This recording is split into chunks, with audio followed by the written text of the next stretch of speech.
Hello, everyone, and welcome to Nuuli Forged. I am your humble GM, Jared, and with me are three fantastic players out of the four. Unfortunately, Mike, who plays Phineas, has another commitment and cannot be here this week. Hello, I've got it. Thank you for the Pikachus, as always. It is great to see everybody again. Hello, everyone. Hope you had a good week. Very exciting going on here in Forged in Ice, which this is the second episode of Forged in Ice, not Forged in Fire, like I said last week because I'm an idiot. But this is Forged in Ice, foreshadowing, which is our Critical Role inspired adventure based for the first bit on the Frozen Sick module from the Explorer's Guide to Wildmount. And fun fact, I learned today that Exandria, the world of Nuuli Forged, starts with an E. I always thought it was just like a capital X, like Exandria. But it starts with an E. It does start with an E. My brain just like got rid of the E for some reason. But also, there is a band from Germany named Exandria where it just starts with an X. That's funny. So it's like, oh, well, all right. Who knew? I did not know those things. Are we going to listen to them? Is that going to be our new theme music? I haven't investigated that music. far. Hey, band Exandria, if you want, just let us know. I've got it. Resubscribing at tier 1 for 27 months. Damn. That's a long time.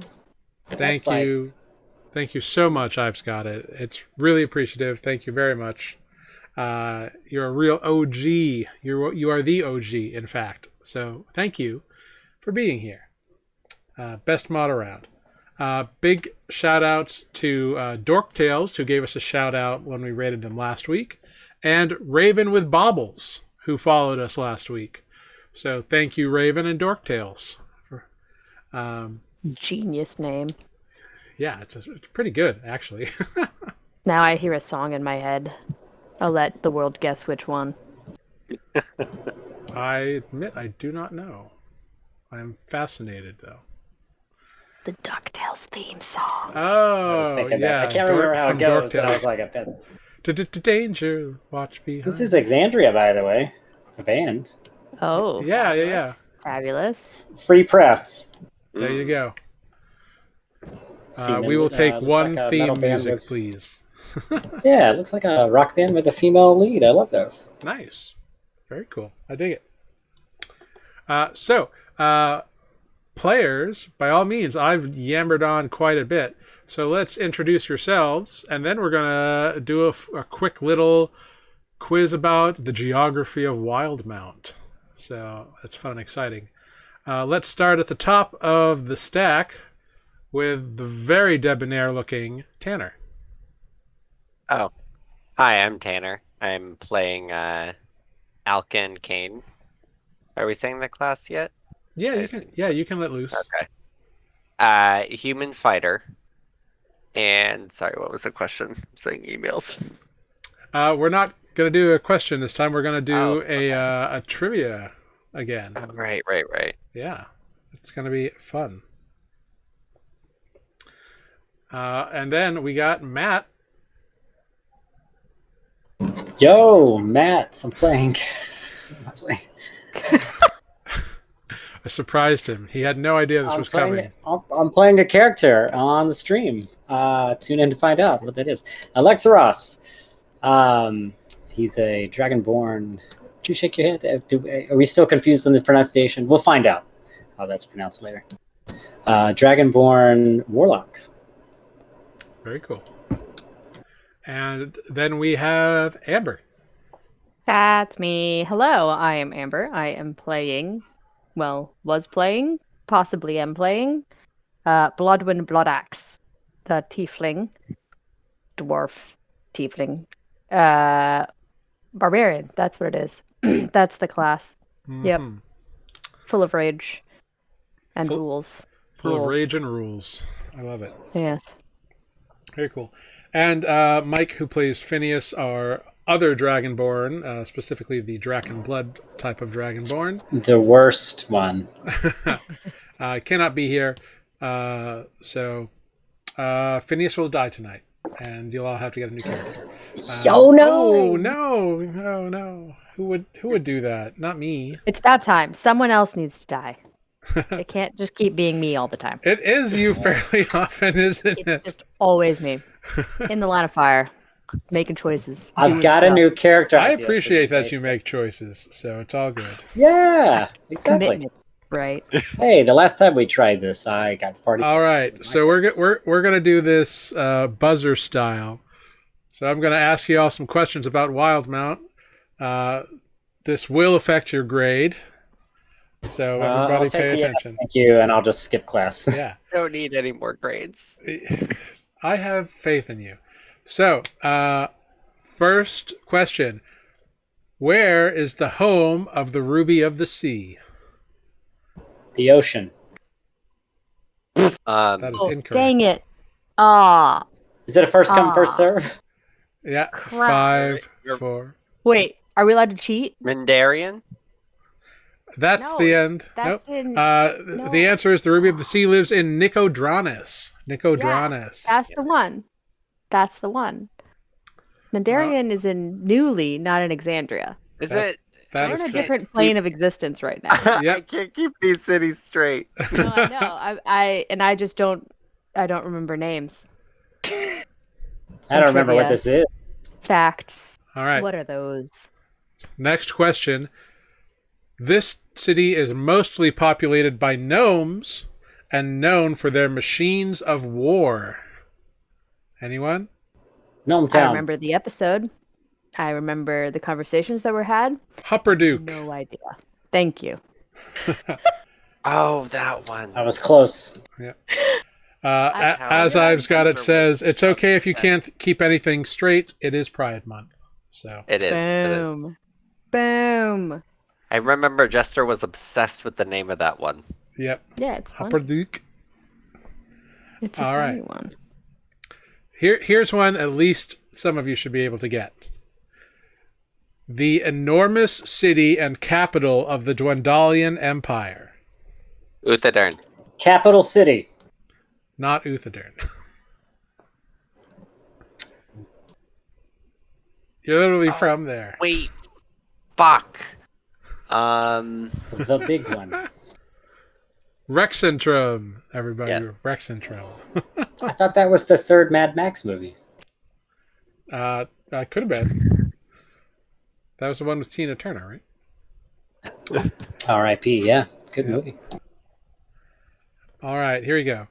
The northernmost city in Wildmount and home of Chetney Pokapee. Canada.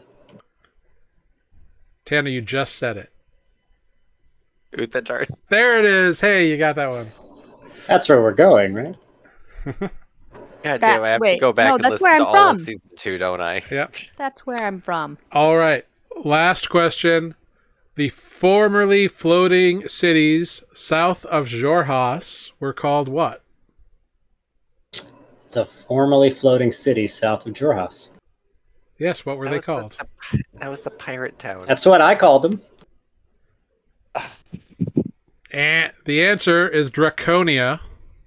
Oh, that one I actually should have known. Yeah, you should have. My chair Okay, keeps whoops. sinking. I don't know why. Well, all right. You all did horrible. Congratulations on that. What's our score? 0. 0. Actually, probably like -4 at the moment. -4. Were you Yeah, that counting sounds my about right instance? for my performance at trivia? Hey, I'm just saying. It's okay, though. At least you stuck to category. I went to this one trivia place, or this one bar that had a trivia night in every category. They were like giving us different categories, but everything was pop culture. It was really I hate annoying. that. Because they're Really just like, bad. we're going to do history, and it was pop culture. I was like, lady, That's not history. just call it what it is. Yeah. I do love a Bad good bar trivia. trivia, though. So Same. Oh, it's If fun. they I'm actually know terrible at what categories are, though. Yeah. I've been to a few that were really fun and some that were not as interesting. But that's okay. So, let's dive into last time on Forged in Ice. That's right, Puppo. Last time on Forged in Ice, we met our adventurers, Alkin Kane, Alexaros Drenrakis, Bloodwen Bloodaxe, and Phineas Skyrain.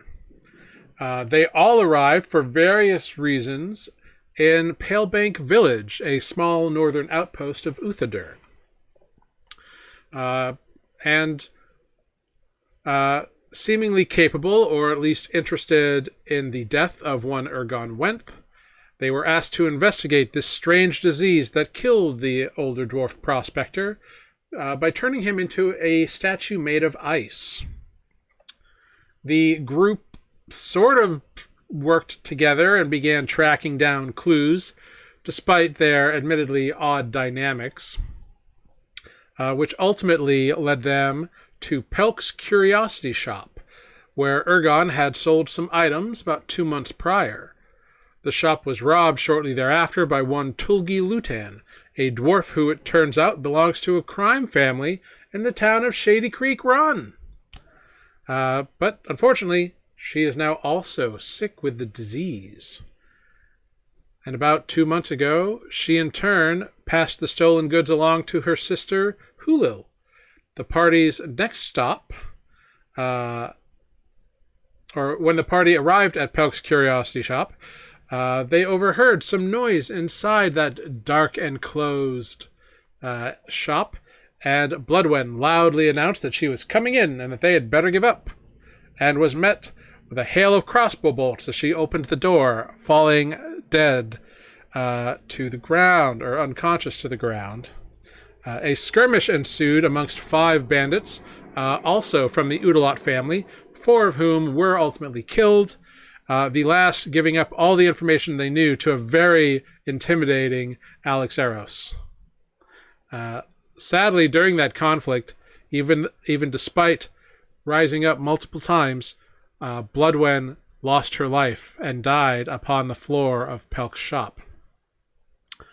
No time to mourn as of yet.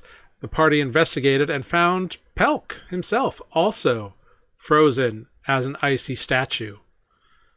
Returning to the town leader with these developments, the remaining 3 party members split company for the night, leaving Bloodwen's body in the care of the town's leader.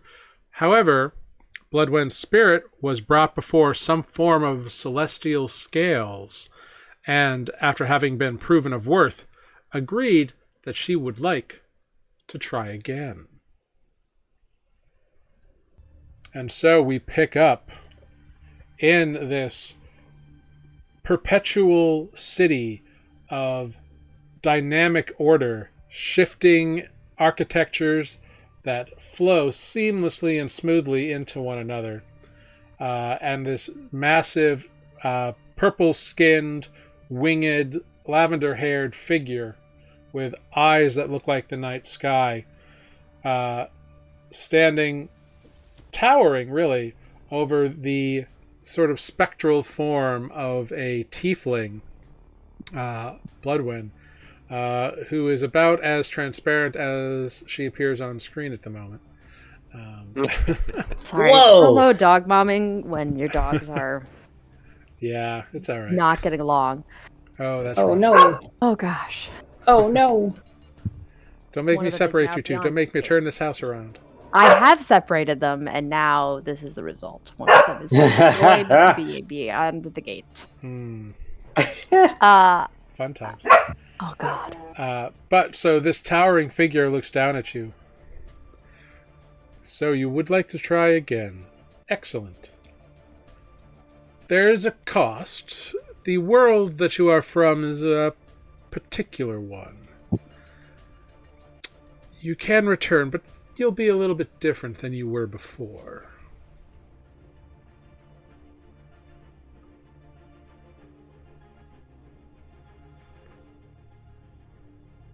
Different how?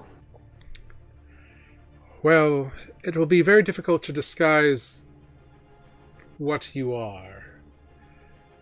In this world, those who have returned from death sometimes, if not returned directly via a cleric's divine grace, can linger with a bit of undeath about them. While I am able to return you in this way at the moment, I am not a believer, but instead a follower of our Lord Arathis. Long may she reign over all cities. The lawbearer has rules, and as such the rules state that I can return you, but there's a cost.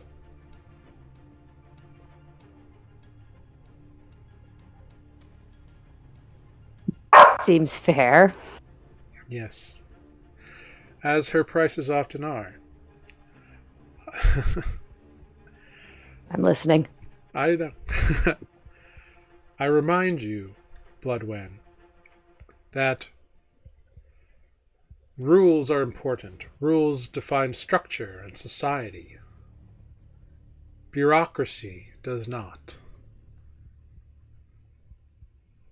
Worry not for the bureaucracy of a place that you are not an official of, and instead work within the rules of your current predicament. You are intelligent and can determine what that is. You're saying that I'm supposed to make my own rules? No. Every environment has different laws, different rules. Certain ones tend to transcend cultural barriers. Do not murder people, do not steal, do not...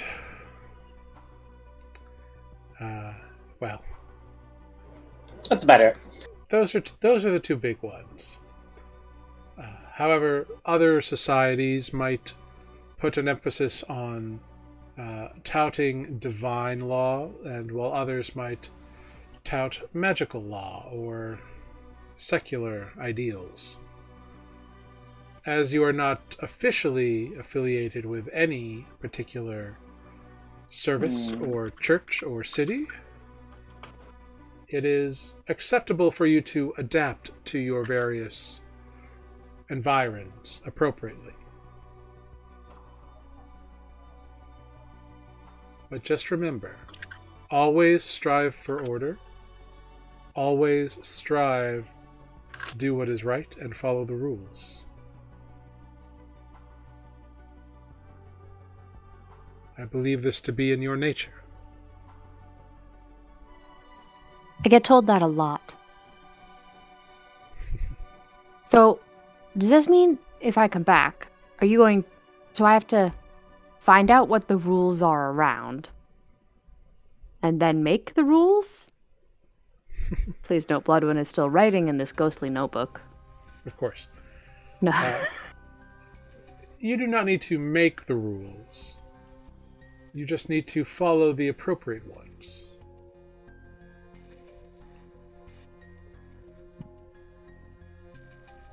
Put it simply, don't break the laws where you happen to be, but note that the laws written by mortals might vary from place to place. And as such, authority as a glass blade might not extend to another town or city.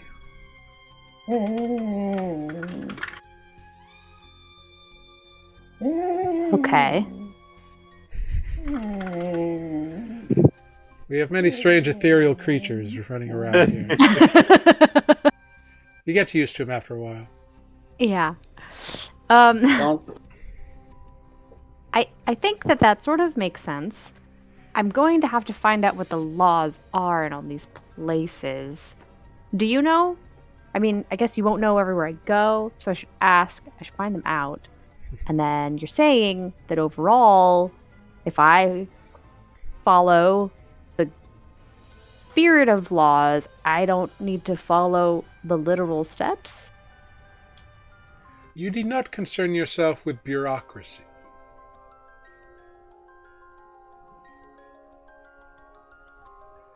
For example, Form 17A is Oh, a that's one of my construct. favorite.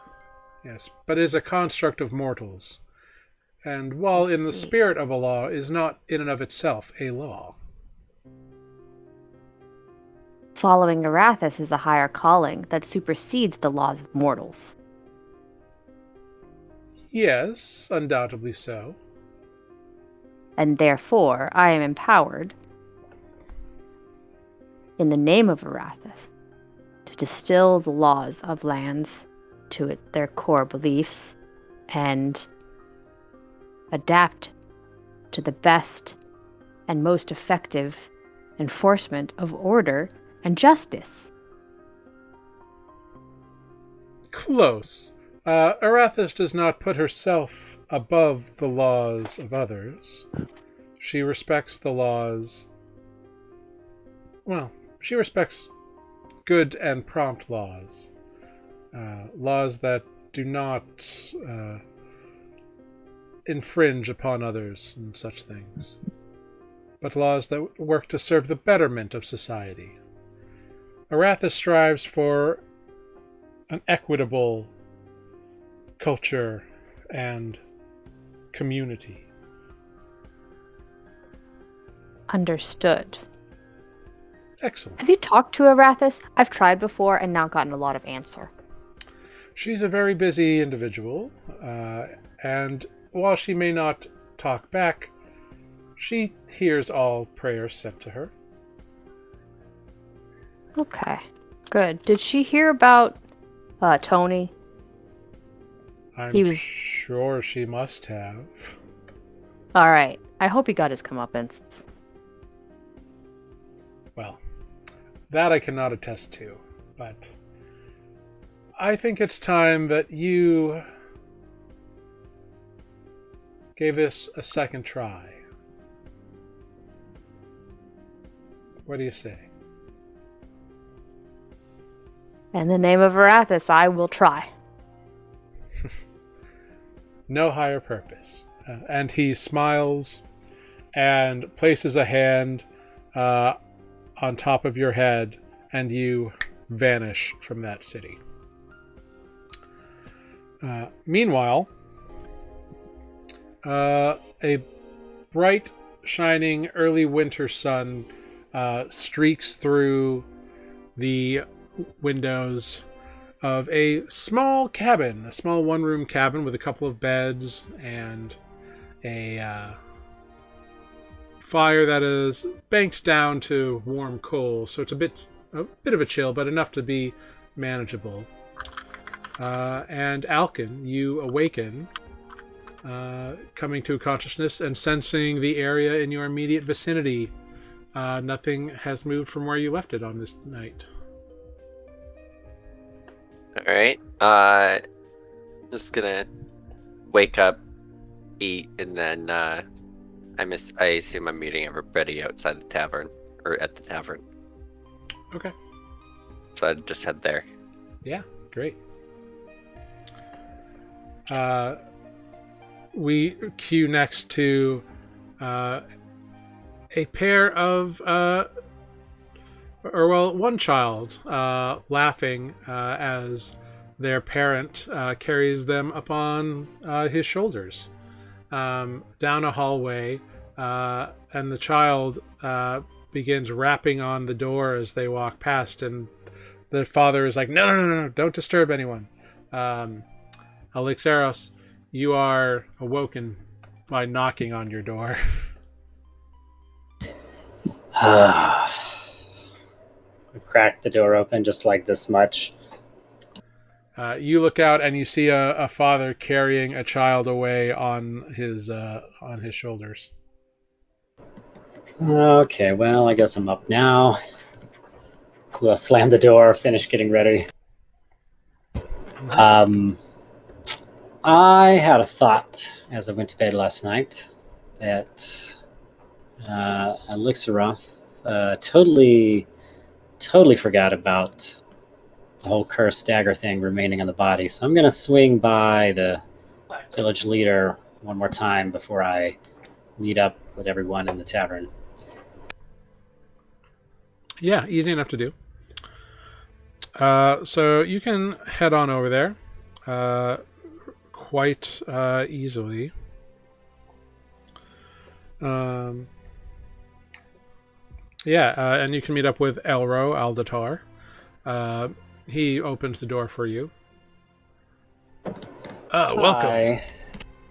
Hi, sorry to bother you so early. I just wanted to say sorry if I was a bit terse last night. Things got a bit intense. And I realized I completely forgot to warn you about something. Seems that, as we might have mentioned, these artifacts are a bit cursed, and there was a dagger from this contraband that was on Bloodwind's body last night. I'd recommend maybe just burying the weapon with the body or something, but be careful not to touch it. Oh, I haven't noticed anything, but you're welcome to come in and take a look at it. Why don't you come in, and we'll see if we can find what you're talking about. Oh, perfect. Just what I wanted. Yes, I put a sheet over the last, but haven't had time to get a full, proper service done for the local temple here. Well, I'll take a look. And Yeah. So you enter and you see a sheet covering a presumable female form. And as you get within like a couple feet of it and begin to lift the sheet, the figure sits bolt upright. what? Bloodwind, you come back to being. You can feel changes in your body, but most importantly right now, you are covered by a sheet. Where did my clothes go, and where did my notebook go? What? You are fully clothed, like you are not nude. Good. It's like, what's happening? Yeah, okay, so Bloodwind will first find the notebook, see if anything that she wrote in her sleep, it was written in it. It is not, so you'll have to remember those lessons. Great. I'm just gonna hold a finger up, and I'm gonna write.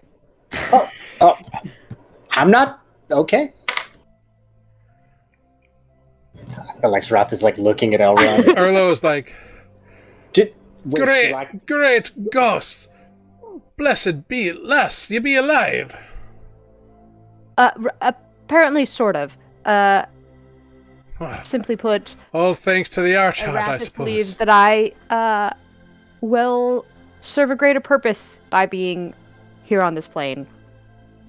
Oh, wow. Well, 'tis an high honor then, lass. Fancy. So it wasn't the gold dagger that was left on your body that somehow miraculously brought you to life. No, I still think that probably is one of the reasons people are dying. Speaking of which, no one's touched that, right? No. You go to check for it, and it's gone. And so is your coin purse. Damn it. I didn't really have much in the coin purse, but I guess we have another step to investigate. I don't think that investigation will take very long. Alright, did anyone come in here after Phineas left? No, I was alone all evening. Believe me, I wouldn't mind some company, but unfortunately, I live a solitary life. I'm not going to try to read into that one, but I'm a healthy elf with normal adult requirements. There's nothing wrong with that. Mm-hmm. I was just going. There's a lot happening this morning, and I suppose this one's coming with me, I guess. Of course. Can you walk? I haven't tried. You are clothed, right? Yeah. Yes, she is. You swing yourself off of this this kind of table that you were placed on, and your legs respond, your muscles respond. Everything feels like the same, but there's this sort of feeling of that inner fire that you felt before, like as a tiefling, that connection you had to mystical fiendish fire.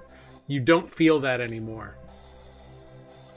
And Alexaros, as you look at her, you see that her once vibrant kind of reddy skin has dulled a little bit, and there are deep dark circles around her eyes that did not exist before.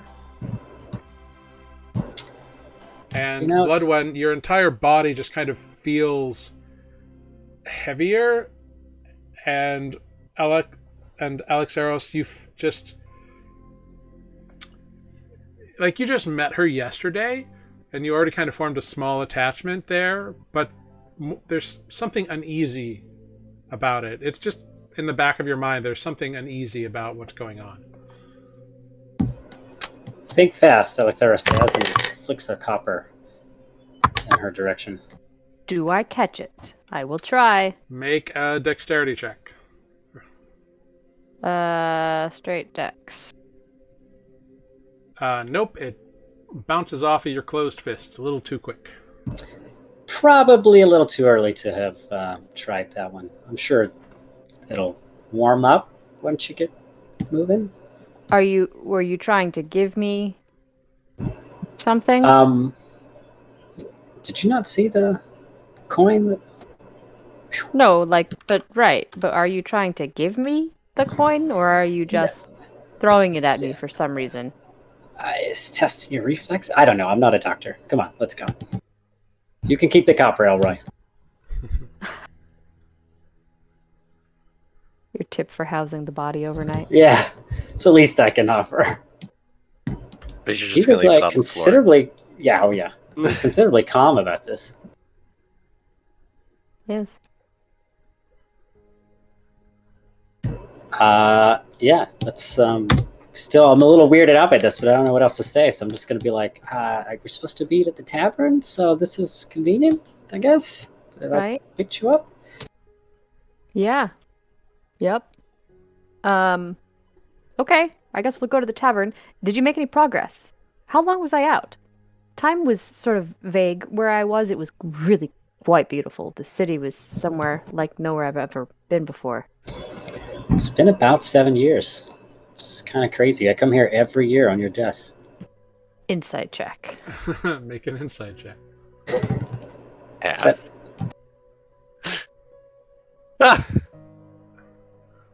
Wow, what a nice thing he does. That's I only knew you for a brief time, but that is a true sign of camaraderie. Wait, does that mean that the dagger has been gone for this whole time? Have more people died? I'm sorry, kiddo. I'm just joking. It's literally the next day. I came back to warn him not to touch the dagger on you that we left on your body, but I'm pretty sure Phineas nicked it. That's a very funny joke.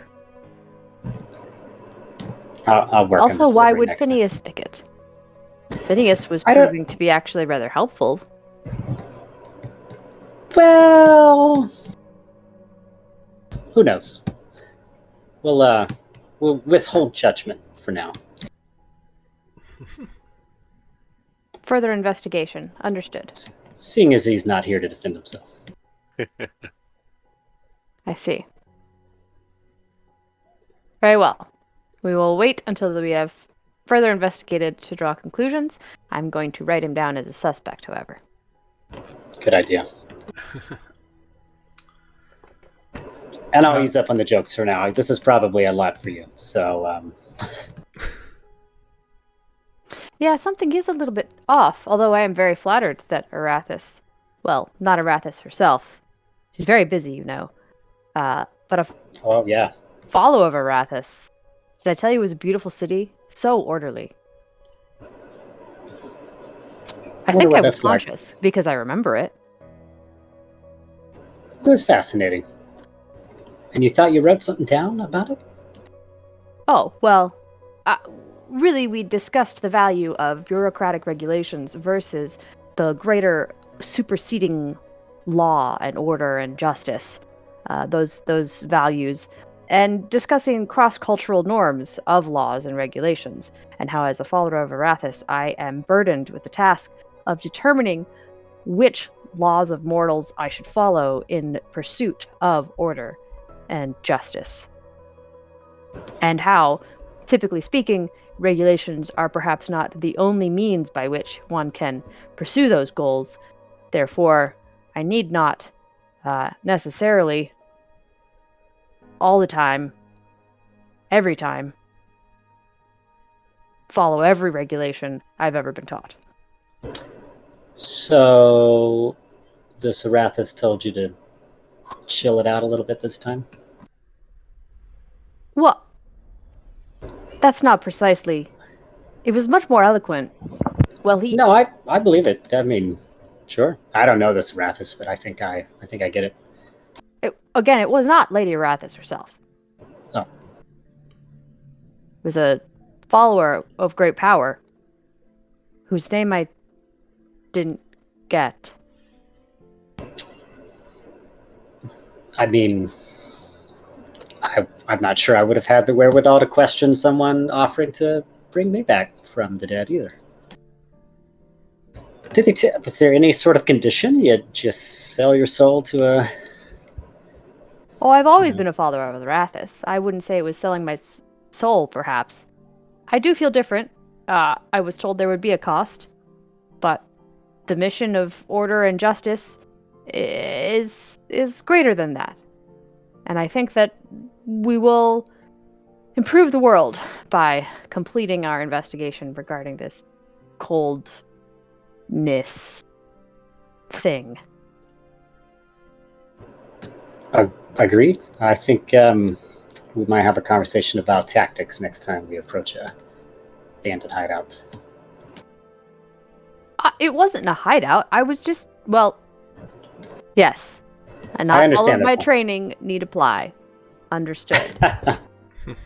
No. To be fair, I'm glad you're back. And so far, you just look a little worse for wear. So, like, you know, all things considered, that's not terrible. Sorry, 1 second. I'm handling something. Better than being dead, right? Yes. Yes. Arguably, yes.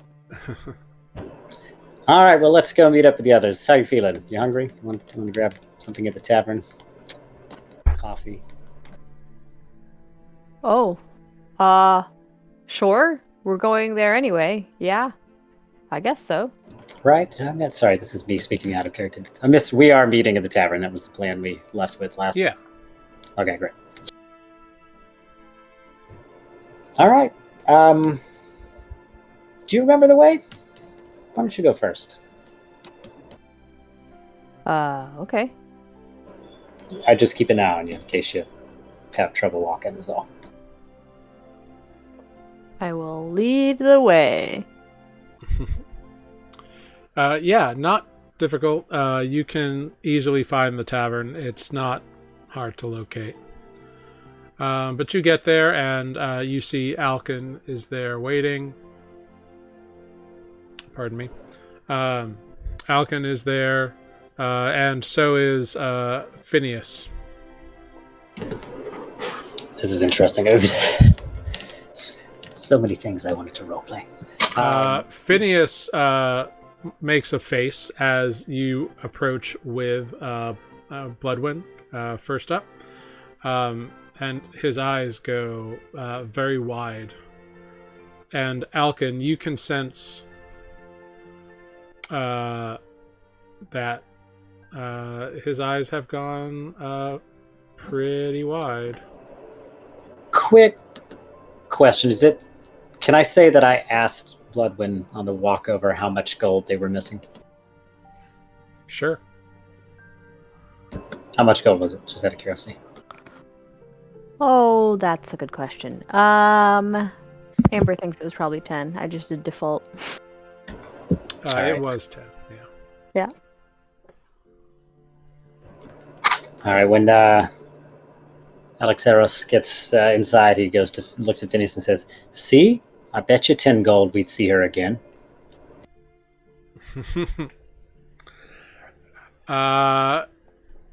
Make a intimidation check.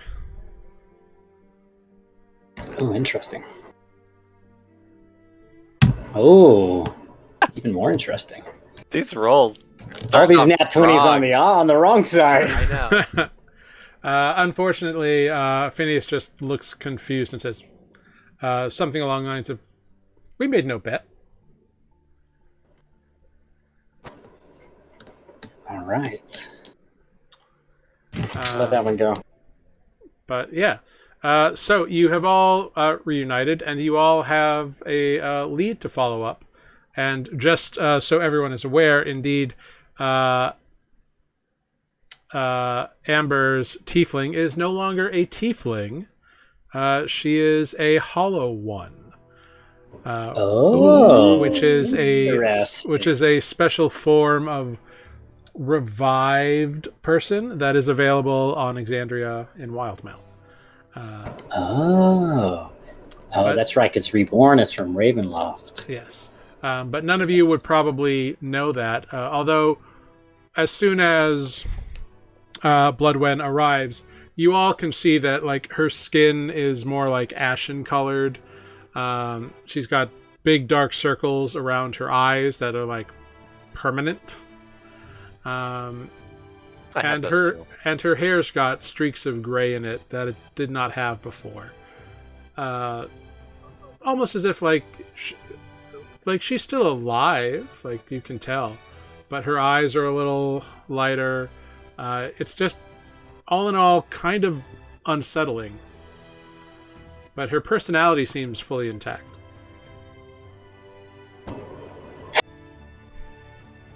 She just looks like she hasn't slept in a few years. Yeah, that purple skin doesn't look that much creepier. 50 eyes.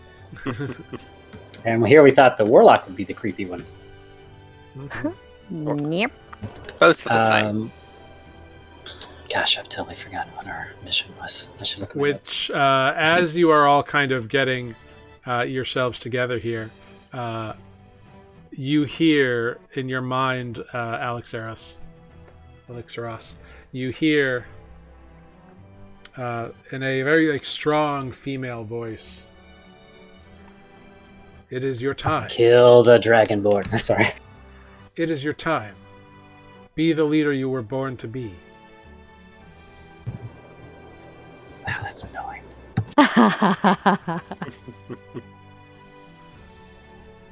You picked Warlock, buddy. I know. Which means you get fun voices. I'm here for it. All right. Thankfully, we all agreed to meet up here again, and all of us, in fact, which is incredible. I don't know if there's any point wasting any more time. I think that we need to make a decision on our next movement. We know some things that have happened here. We know that the artifacts have been transferred to Tolgi's sister, and that she is holed up in a cave somewhere up north. That'll probably be our best bet for the next I think step. so. I'm hoping that in order for us to get paid for this job, finding and curing all that maybe that entails those blue vials that are possibly with contraband. And if we're lucky, we might be able to save a few more people's lives, as they clearly don't know what's been happening in town.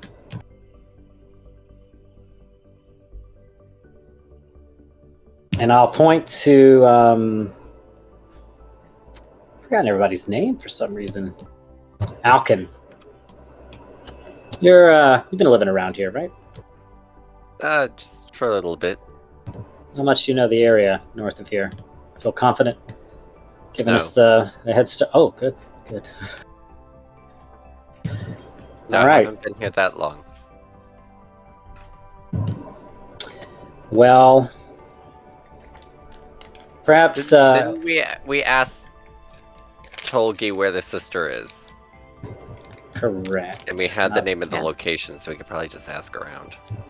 I I mean, might just go back to Elk. Yeah, you've been told a couple of times. A location called Croakers Cave. Croakers Cave.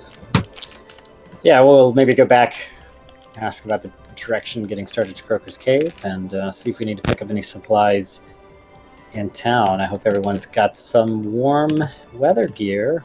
Sorry, that was a little too meta. Some warm clothing. Hey. Alkin, you've actually heard Croaker Cave spoken about around town. It's like it's a fairly well known kind of boogeyman cave. There are just from having been months in Palebank Village, that it is home to a bunch of giant ice frogs. That's where it gets the name from, Croaker Cave. Oh, okay. And it's due north of Palebank Village along the shores of the frigid depths. And the residents kind of avoid it because the frogs can be dangerous. Giant ice frogs? That's what they Actually- say. What even? How does that work? I don't know. Aren't frogs? Don't they die in the ice? This is the world of magic. Sure. What do you do to you just try to avoid the giant ice frogs? Kill them with fire? What is? I do. Why are you asking me? I said I've never been. Okay, fair. Let's go talk to Elroy. Get ourselves in the right direction and ask him if he knows how to defeat giant ice frogs. We'll go back to Elroy one more time. Didn't see that coming in the efficiency train. You go back to his home, and he is not there. He must be Great. off doing work. What do you even do in a town this small? Your small town job. There are people walking the streets. You're welcome to ask any of them something. Sure. All right. You, sir. Oh, yes. Do you know the way to Croaker's Cave? Yes. Damn kids. Yes. Oh, you again. You just follow the beach north. Water can be quite cold, and I don't know why you'd want to go. There's giant ice frogs there. Stay away from it. That sounds fascinating. What is a giant ice frog, by the way? It's a giant frog that lives in an ice cave. I don't know what you expect. Do you got any tips on what to do if I were to encounter one? No, I stay away from them. Fair. Good advice. All right, north along the beach, you say. How do I know I've reached the caves? Is it marked? Does it have a sign? No sign, but it's a fairly large cave. Perfect. Do anyone around here sell maps? There are a few. There is a cartographer's shop. If you're looking for something, I think they sell maps of discovered regions of Iselcross, and I'm sure the Graying Wildlands. I've never been myself. To the shop. Correct. Well, or to Iselcross. Okay. It makes two of us. Where's the shop? Oh, it's over there. Thank you, sir. Of course. I'm going to head to the shop. Yep. You see Mickens maps. This sounds oddly familiar. He's related to Haggis Heelys. That's what I was thinking. Great, let's walk in Mickens maps. What does the bell sound like when we walk in? When you walk in, ting, ting, ting, ting, ting, ting-a-ling, ting-a-ling. You walk in, and there's this Kind of shorter, squatter, older human male who or human, half elven, kind of hard to tell. Looks and says, "Oh, hello! Welcome to Micken's Maps. I'm Micken. Oh, well, hello. You are quite a striking dragonborn individual, aren't you? Ravenite, correct?" Correct. What gave it away? The lack of tail? No, the exceptionally powerful build, actually. Oh, well, thank you. Oh. Yes, you're quite welcome. What can I do for you, handsome? Well, I was actually just on my way to Croakers Cave when I realized I don't know where it is. Oh, it's right up on the beach. Half an hour, maybe 20 minutes. Oh, not far at all. No, it's just a mile or two. Do you happen to have, I'm sure someone with your physique can cover it quite easily. I don't know. Not one for the cold, I must say. This physique and all. Well, Yes, there are many ways to warm up, including exercise. Well, then I will probably hustle on my way up there. Just out of curiosity, let's say for a souvenir purpose, do you have any maps that might include the area just north of here? No, I've got a couple of maps of the town, but it doesn't include Croakers Cave at all. It's just sort of a get around for newbies sort of map. The town magister, headman, whatever he goes by, Elro, asked me to make them up about a year and a half ago, and so I have. Oh, great. Well, what the heck? I need something to remember this town by. I'll take one of those. Well, would you like a standard print or a special print? Standard print. I'm a pretty standard guy, I must say. Well then, that will be 4 silver. 4 silver. Oh gosh. Well, I think I've got 3 here. Would that do? Maybe. Make a persuasion check. Let's see if I've warmed up yet. Not really. Well, I mean, it's literally twice your previous. I suppose I could be persuaded, provided you do come back and give me any details about the cave you might find. You know what? Let's do that. Maybe we can make a map that includes Croakers Cave, just in case. Oh, I'd love to work in collaboration, absolutely. I'm sure she would. This is. You know.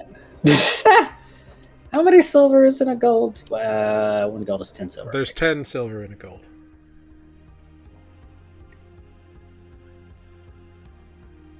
All right, so I'm handing this man 3 silver. That's highway robbery. He sends you a standard copy of a map on town. Even though it is a quote-unquote standard copy, it's still printed on like a decent vellum. It's just not like a roll-up weather, all-terrain, anywhere kind of map. It's like a, getting around town kind of map. And it's fairly small, but it's got like the temple of the Archheart Corellian. It's got a temple of Morden, the All Hammer, and it's got like Glassblade headquarters. It's got the graveyard and the like town walls there, and the wharfs and for all the fishing, which is a large part of the town's beachfront property, and then like the various random shops, and you see the inn is on there as well. Well, thank you very much. Now I've always got something special from this place. See you around, Mackie. Of course, you come back anytime, and I'll see what else I can give you that's special. Just gonna turn and leave on that. Mickey or Mac? What did I say? I said Mackie. Who knows? He ran with it. Yeah. Did we say?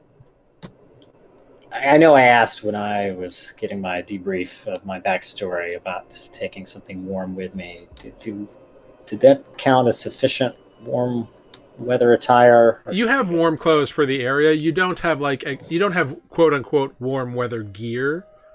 Copy. Which you don't really need in this area. Like your standard coats and everything are fine in this area. Cool. We're not going on an expedition yet. Not yet. Not yet. We'll cross that bridge. All right. Well, anyone else need anything from town? I have a map of it now, so we can, see all the I don't wonders know how of this big place. the cave is, but it's not a far walk, and we should be home by dinner, hopefully. It's probably bigger than this town. Yeah, let's get a move on. Yes, we can't let anyone else die. It seems to take a few days to take effect. All right. Well, let's find the beach and head north. That's about as much as I know. Yeah. Yes. So your stuff is warm enough, so you don't need any cold weather gear for this adventure. It's easy enough to find the docks. It's a big fishing village. It's got big docks and wharves, and there's a couple of ships in right now, but most of them are out fishing in the frigid depths. It's easy to find the docks because now I have a map of this metropolis. Yeah. Metropolis. That's right. This will be great note paper. But indeed, you set on out, get to the beach, and turn north, heading for Croakers Cave. It is not a difficult trek necessarily. The tide's kind of out, and you can walk around any big burly rocks or whatever.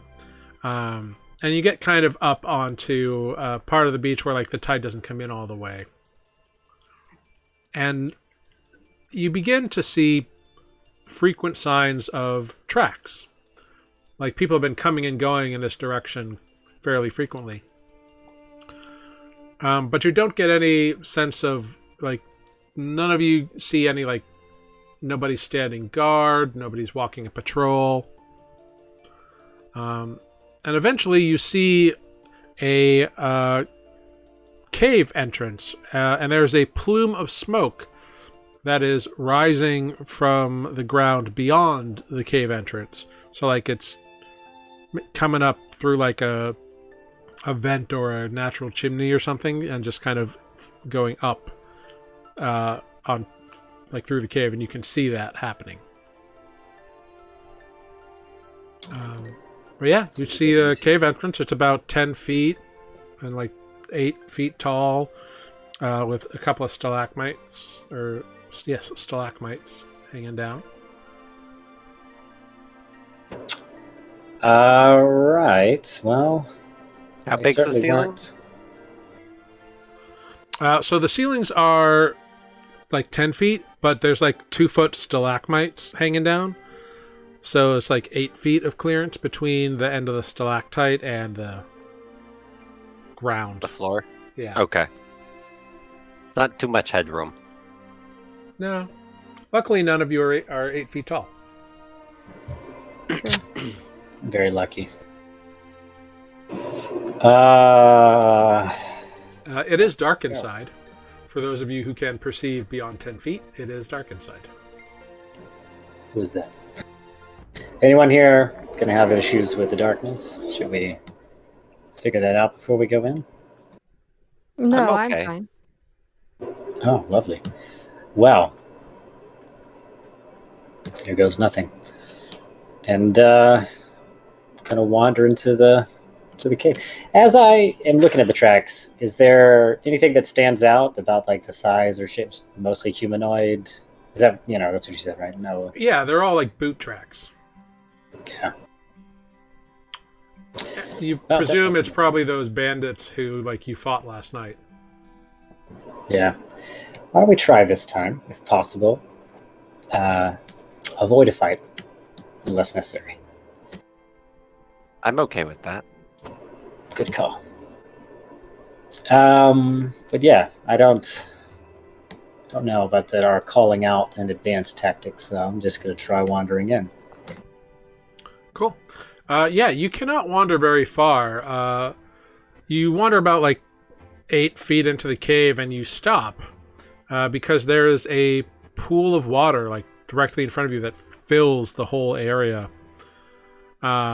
It's dimly lit by the day, and those of you who can see here, there's like a slow dripping of water from where the stalactites drip down into this murky pool that fills the entire rough tunnel area ahead of you. And every few moments you hear a loud from like the darkness beyond, like a deep croaking noise. Oh, so it doesn't end. It's just he has approached there is a pool. It's not like the cave just ended at the pool. Correct. Right? Okay. Because Alexaros has dark vision, you can see that there's like a 25-foot long beam lying against the far wall of the cave, kind of at the south end of the pool. Like you're coming at it from the north.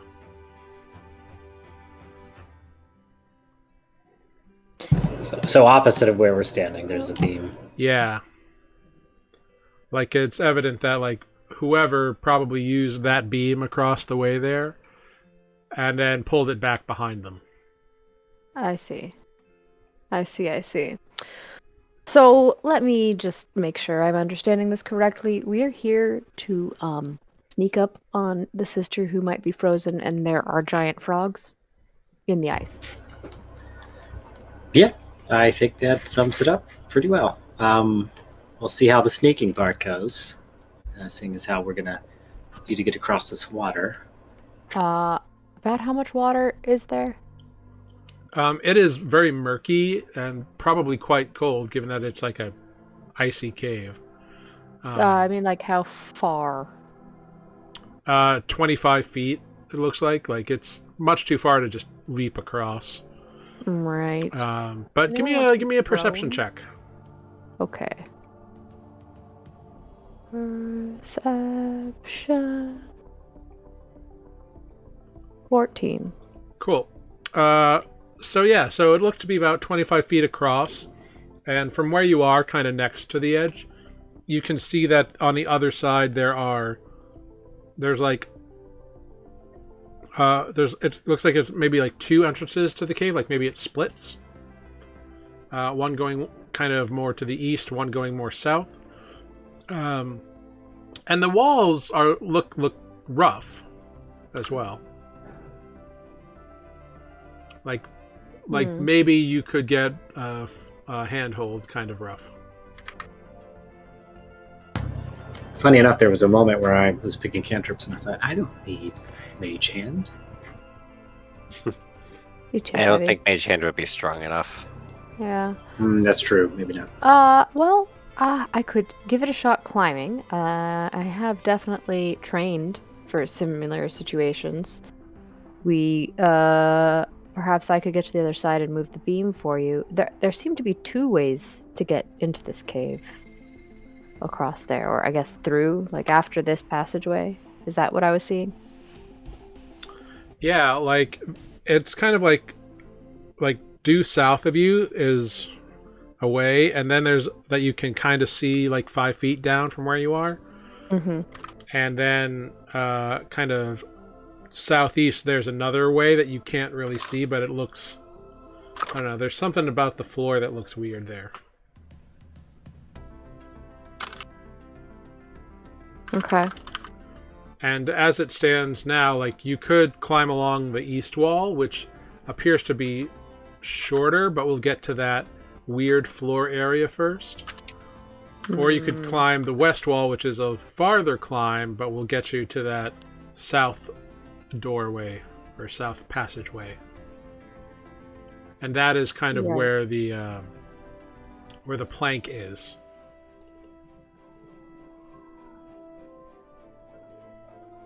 So I couldn't climb across the wall, and I guess where I would like land would be by those, or are they connected by a walk? Like if I climbed across the west wall and wanted to go investigate the east side, are they on the same shore? Yeah, Or are they like separated by the water too. there's the water gets pretty close, but there's like a narrow gap. Like you'd have to like hug the wall a little bit, but you could make it. Okay.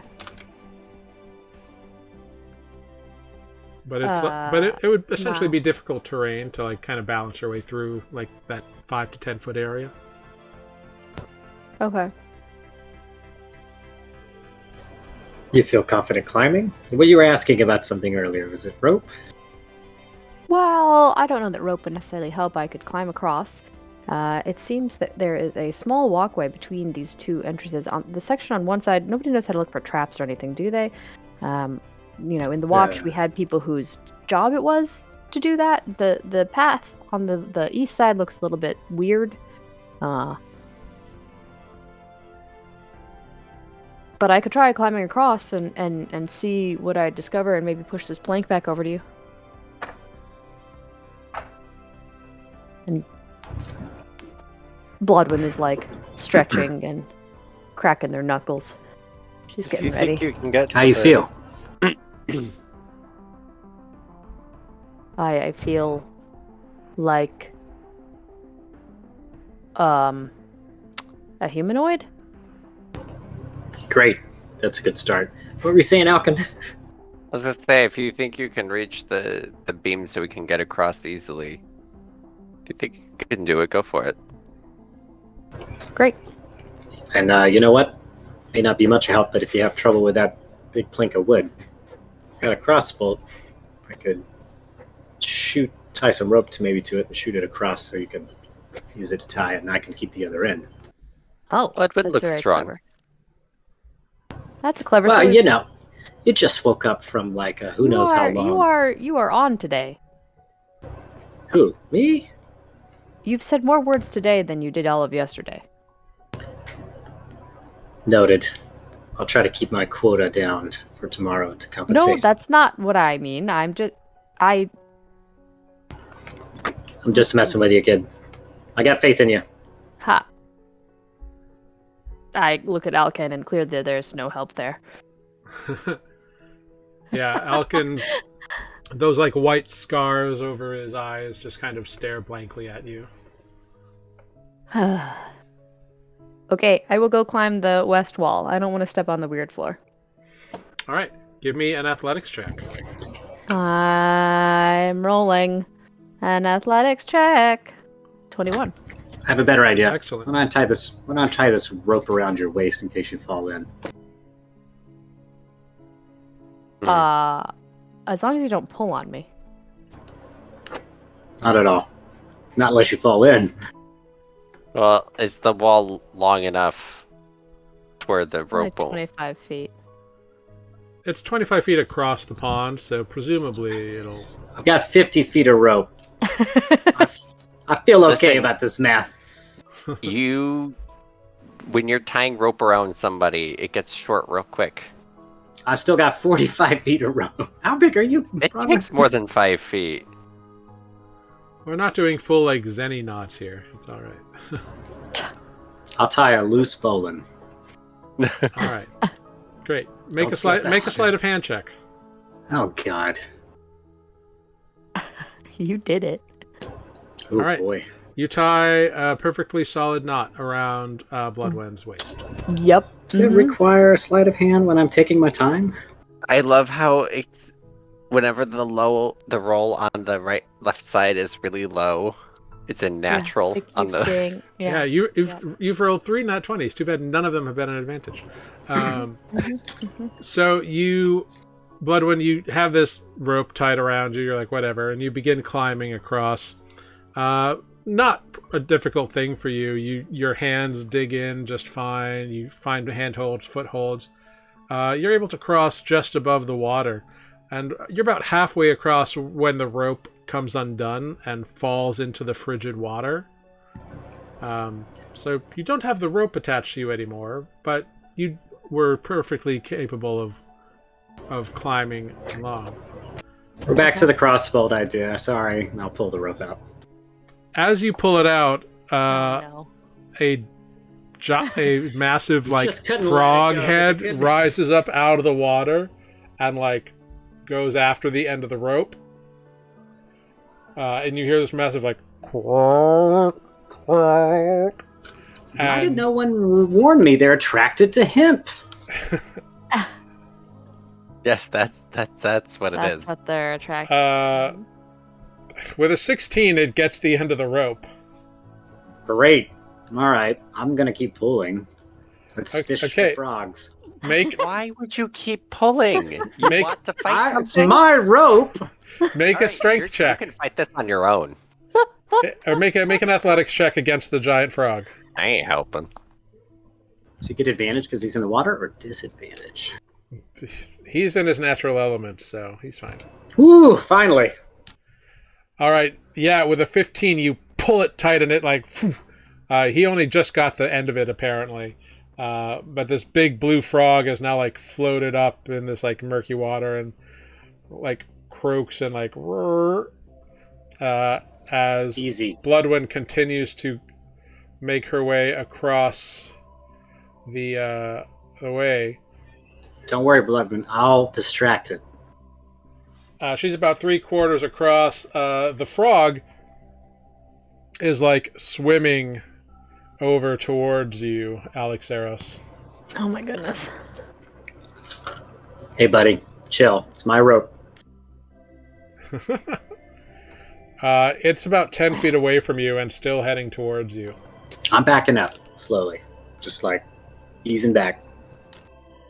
Okay, you back off. The frog like cuts out of the water and looks at you and croak and like big swell. This frog is 4 feet tall, maybe 4.5 feet tall. It is the size of a small person, and it's sitting like crouched right now.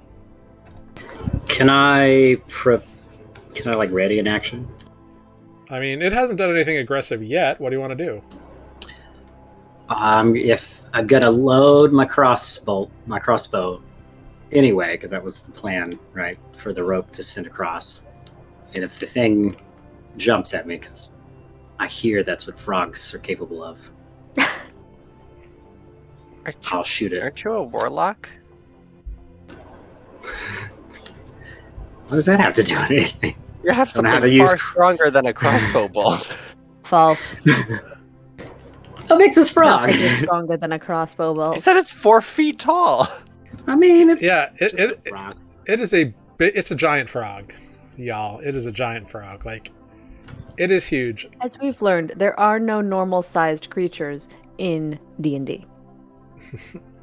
Fine, I'll hit it with my war picks if it gets within 5 feet of me. Okay. I was talking about Eldritch Blast. That's a pretty good idea. I'm trying to keep my distance, though. If it's not doing anything aggressive and I can hold its attention away from Yeah, it. you're like you can back Win-win. out of the cave if you want. Is that what you want to do? I mean, is that what it takes? It's not moving. If it moves, I'll back up. I want to stay greater than 20 feet from it. How's that? Yeah, you would be out of the cave and be out of sight of Bloodwind if you did that. Oh, interesting. Well, maybe not that far. Can I go, like, sideways? Well, it's 10 feet wide, and like the edge of the cave is the edge of the water is about 8 feet from the cave entrance. So where do you want to go? All right, as far away as I can while staying in the cave. I'll ready an action Eldritch Blast at this thing if it jumps. So you would be right next to the frog then, because the frog comes up out. So the frog is like I don't on the understand. edge of the pond. So there's a cave entrance. Is there an opposite edge that is away from pond? No. Not that you can get Over to. here. That's what Bloodwind is trying to crawl across the wall on right now. No, okay. Whatever. I'll keep my distance if it's not going to move. Well, it croaks at you. If you stay in the cave, it's going to be right next to you. You can leave the cave and increase the distance between you and the frog. But that also All right, means let's- Bloodwind will be out of your sight range. We'll stay in the cave. You want us to fight the frog? I get it. No, the frog is not being aggressive to you. The frog is just looking at you. Okay.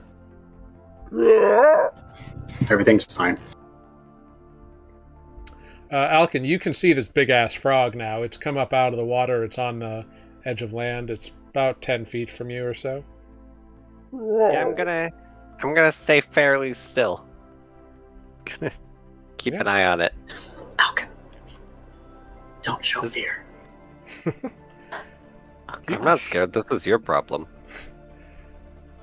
It's right next to you, Alexaros. Do you why don't you just go ahead, make a animal handling check, Love it. just to like see if you can like vibe with this thing that you don't want anything to do with it. By vibe, you mean I'm trying to remain completely calm? Yeah, or at least convey that calmness to this creature. Okay. Middling. That's okay. 16, it croaks at you a couple more times. You get the sense that it was like looking for that big worm to eat, and it's no longer around. Okay. Quick thinking. Cut off a worm-sized chunk of my rope.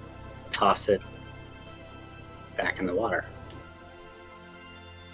You chuck it in the water, and it goes, and it hops like a good 10 feet, 15 feet out after this thing, like easily almost touching the stalactites. And you hear a loud sploosh as Bloodwind, you make it to the other side of the pond. Make a dexterity saving throw. Oh, that's a skill I have. Saving throw, there it is. 4. You get splashed by the frigid water, and you are now wet and cold. Okay. It's a small pond. There's a big frog jumping into however deep a pond, but it seems content with the bit With the of worm. rope. Good. I now have 48 feet of rope. Good. Great, mark Great. that. That'll probably be important later. Undoubtedly. Everybody will be out of rope. We need exactly 50 feet, and you only have 48. No, the worm. Well, I still don't know why I got nervous and had to do a sleight of hand check for tying a rope. Let me add that in the notes. So, Bloodwind, you have made it across. Yep. There is a massive 20-foot beam kind of on the wall here. Mm-hmm. You can easily like finagle it and like drop it over, and make a plank thing. Okay. I will do that without dropping it in the water. Without dropping it in the water. I don't want to disturb the water. I want to put it over the water. Okay. Cool. Go ahead. Just give me a strength check to see how well you can control this long beam. Straight strength or athletics? It can be athletics. Boop. Oh, only a 10. All right. With a 10, you succeed in getting it across, but there is again a little like sploosh. Cool. Do any frogs come out? You see like two big frogs kind of just, and they like come up and like look at the thing, but they sink back below the water. All right. Well, I suppose the coast is clear. Come on across. I'll watch down the path and watch and listen down the path while they're coming across. Okay, give me a perception check.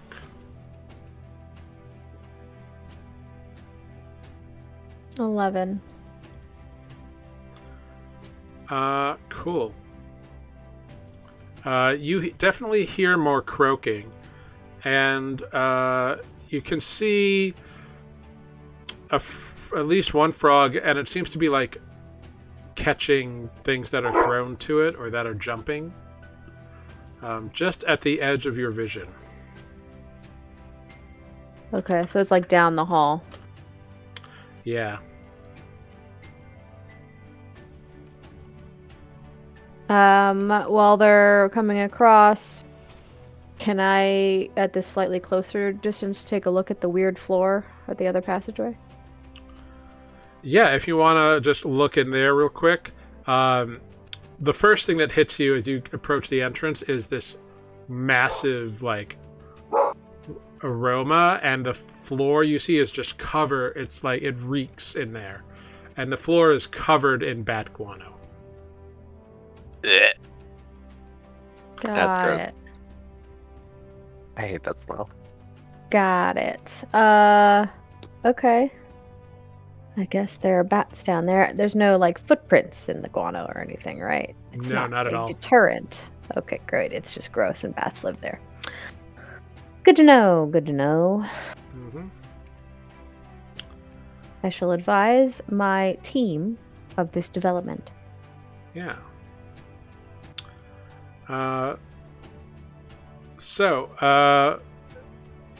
It sounds like with a 11 perception, you think you can also hear like mutterings and murmurings. And looking down the way, Bloodwind, you definitely see a couple of figures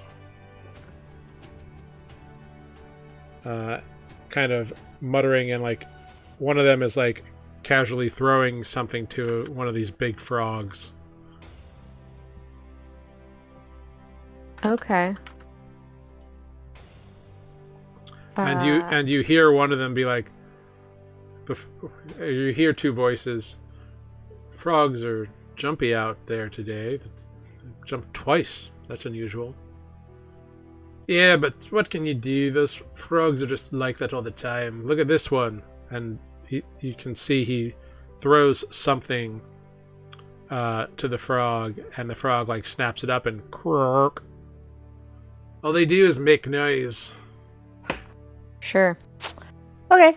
I will creep delicately back toward my teammates who are crossing the bridge and whisper to them. Yeah, you were only like 5 feet away from the edge, and so they've all kind of gathered. You're all within like 10 feet of the south edge of the pond now.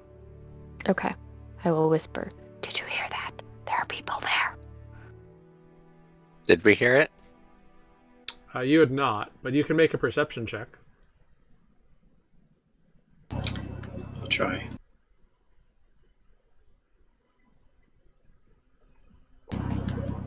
Wow, turning it around. Alex Aros, you can definitely hear them chat, and Alkin, you can absolutely hear them having a full discussion. Alkin, with a dirty 20, you can tell that they're talking about how annoying it is that they have to train these damn frogs. And you hear 3 distinct voices.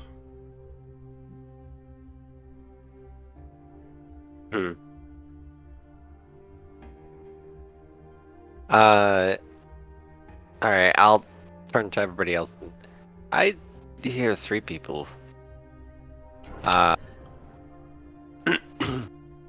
Guess they trained the frogs here. Interesting. This could be a tricky situation if they trained them to attack for some reason. I'm still They're on not doing a good job if the one that was right in front of you didn't attack you. Fair point. I'm still on in the vein of thought of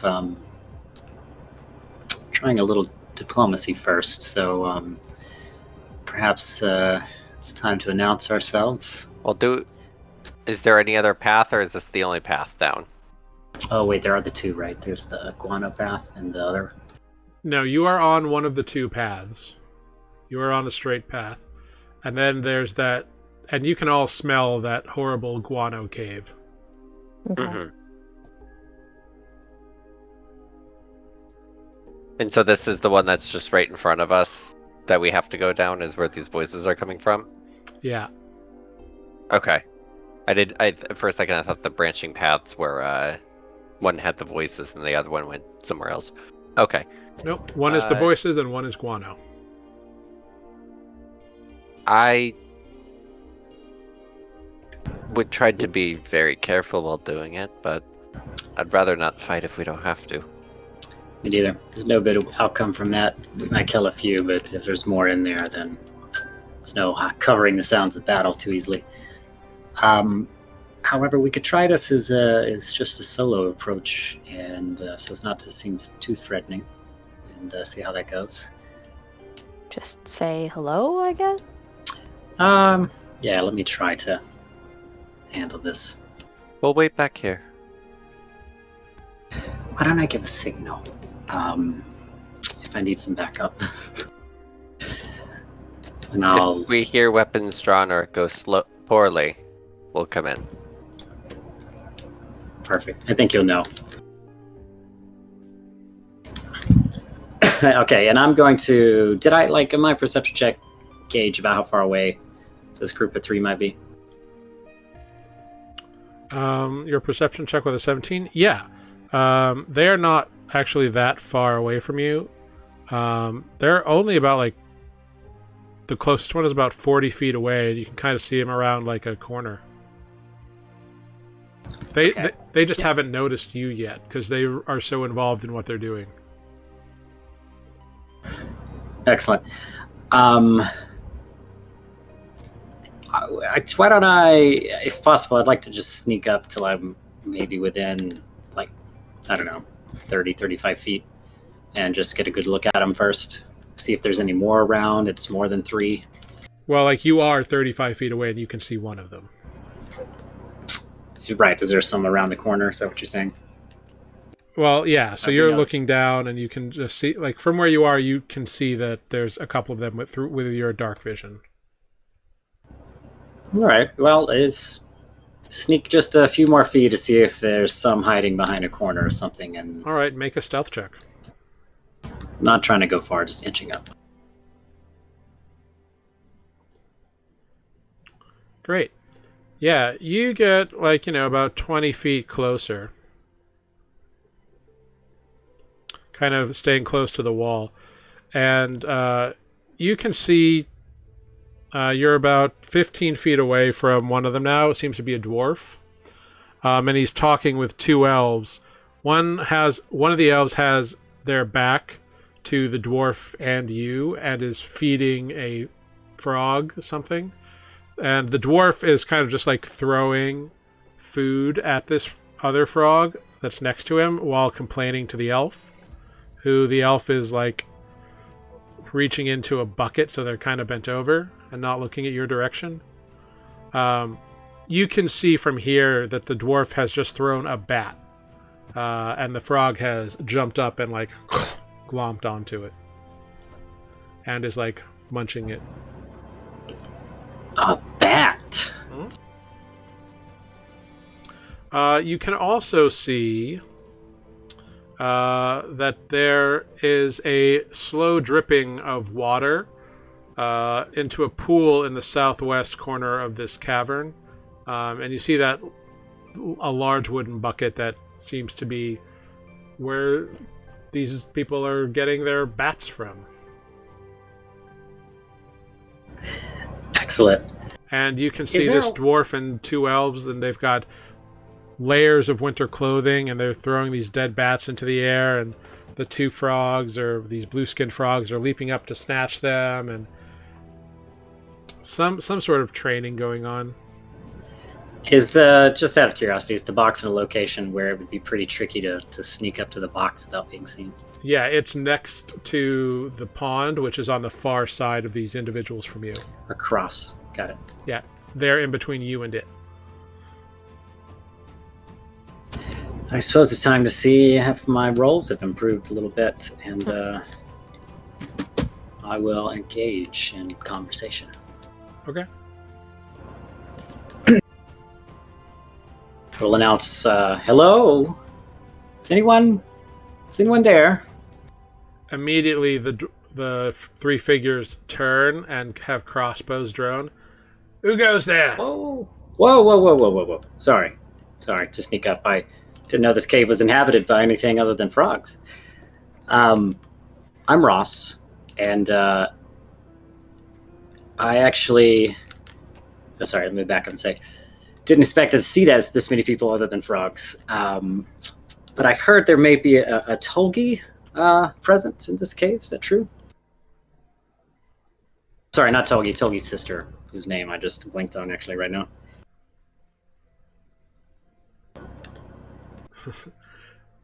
And if there were, what business is it of yours? Well, I'm actually coming to give her some news. See, I just spoke with her sister back in the village just 30 minutes down the beach from here, and she's very sick. Oh, boo-hoo. Well, we're worried that she might have passed on something to Tolgi. Some shipment that she just gave Tolgi recently. Could be quite a conundrum if, seem to be a lot of you in this cave. If everybody... They raise their crossbows at you and say, "What do you know about it, huh?" Just what she told me. I mean, she was pretty sick. Someone just died in town. Some Ergon fella. Apparently he... Why would we care about that? Well, it seemed like the common thread here is the bits and bobs that he owned that we think are cursed, if I'm being honest. The dwarf begins to approach you with a drawn crossbow, and stops about 10 feet away. And so you come here all by your lonesome, just out of the goodness of your heart? Well, turns out the nice fellow Elroy back in town is a little concerned about people getting sick, and told Tolgi I'd do her a favor. Come check on her sister, seeing as how she's quite literally slowly turning into an ice statue. He looks back at the two elves who have not lowered their crossbows. I would like you to make a persuasion check at disadvantage. Yikes. Okay, with an 8, he's like, "I think you have might be seeing and knowing a bit too much, I think." And his eyes glance over your shoulder, and he sees the cluster of your friends behind you. His attention has been drawn, because they have not been stealthing. He's like, "We got intruders!" And I need everyone to roll initiative. I'm just standing here. Oh, nice. Ooh, good initiatives. You say that now. Right.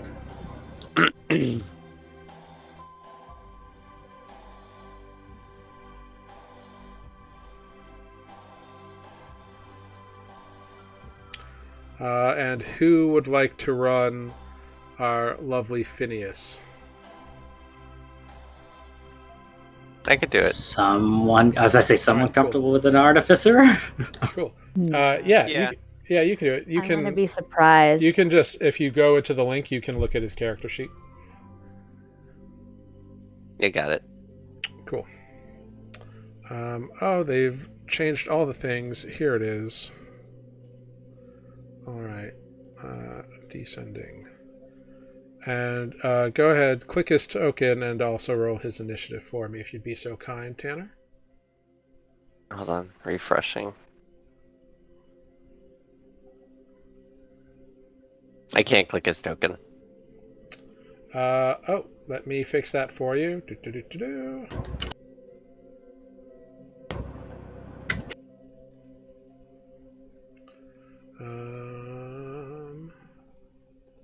Okay. All right, there you go. Should be able to click it now. Okay. Great. Oh, he didn't activate a long rest. Oop. 10.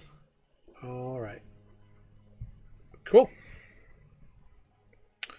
All right. Let's see how we do here. All right, let's bring you all over, and we'll bring you to the battle map. He took my my cantrip Animo Burst. It's a Nice. good one. Well, that's probably okay, actually, given his background. Oh, was I that think like a it's homebrew funny. thing? That's Yeah. Nereus's Yeah. reskin Firebolt. Yeah, it's Oh. firebolt. It's just thunder damage instead of. Oh, that's funny.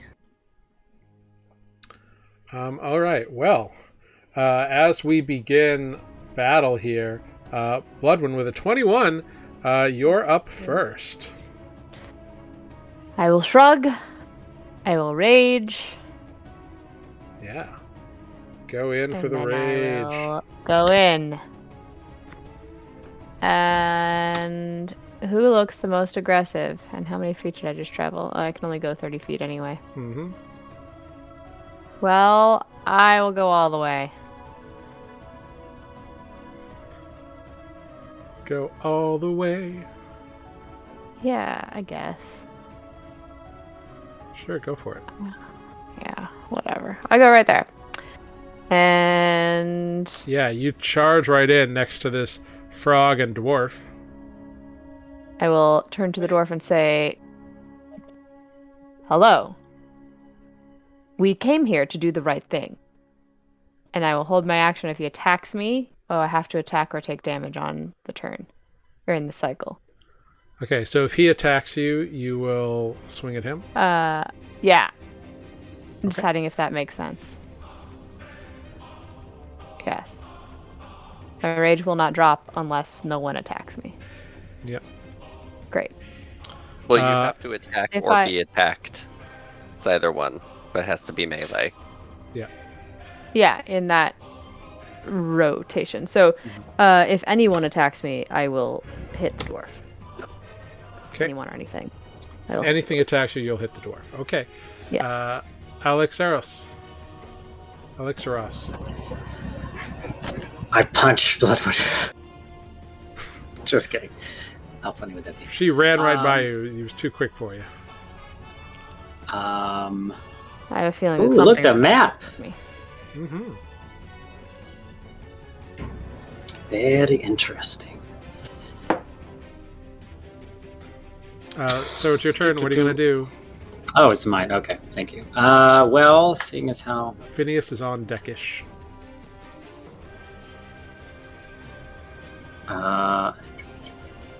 Okay, great. Yeah, I'm going to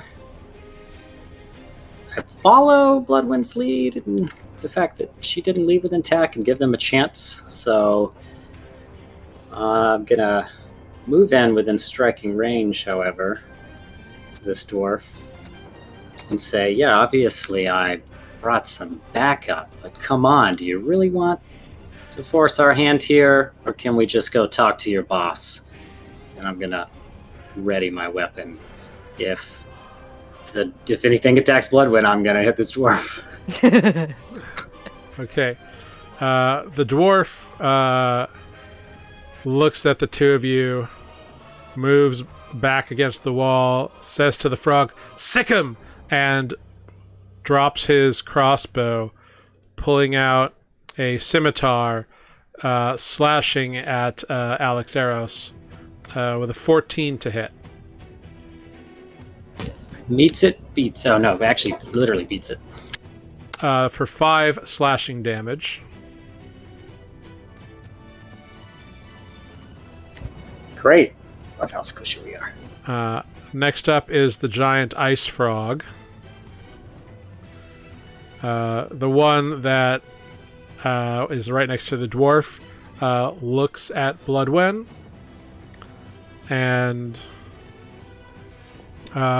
tries to bite you. Great. That is a 17 to hit.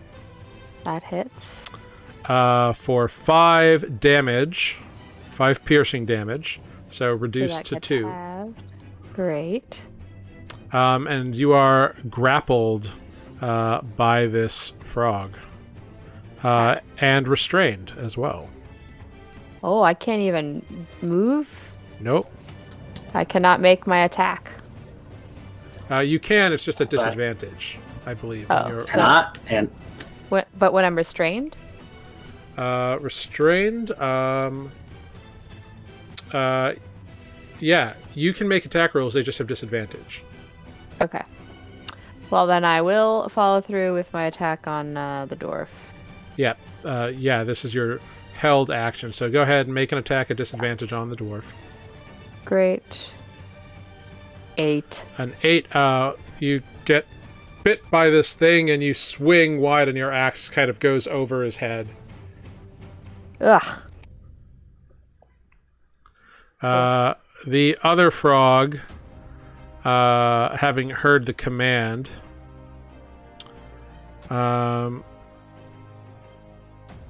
jumps, actually just jumps like straight up, hops over in front of you, and then hops kind of between you. Just 2 big hops, hop hop, and gets right next to Alexaros, and that is its turn. It did 2 big hops. Next up we have Phineas with Alkin on deck. Alright, so I forget, did Dragonborn have dark vision? On These Exandria they do, yes. Oh, okay. Alright, so he's going to run forward. 5, 10, 15. And at the frog that just hopped right here. Mm-hmm. Gonna fire an anima burst.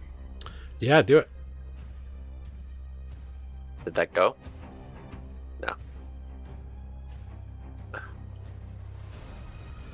No. Oh, Jesus Christ! All right. I need Alexaros and Bloodwind to roll a d20 for me.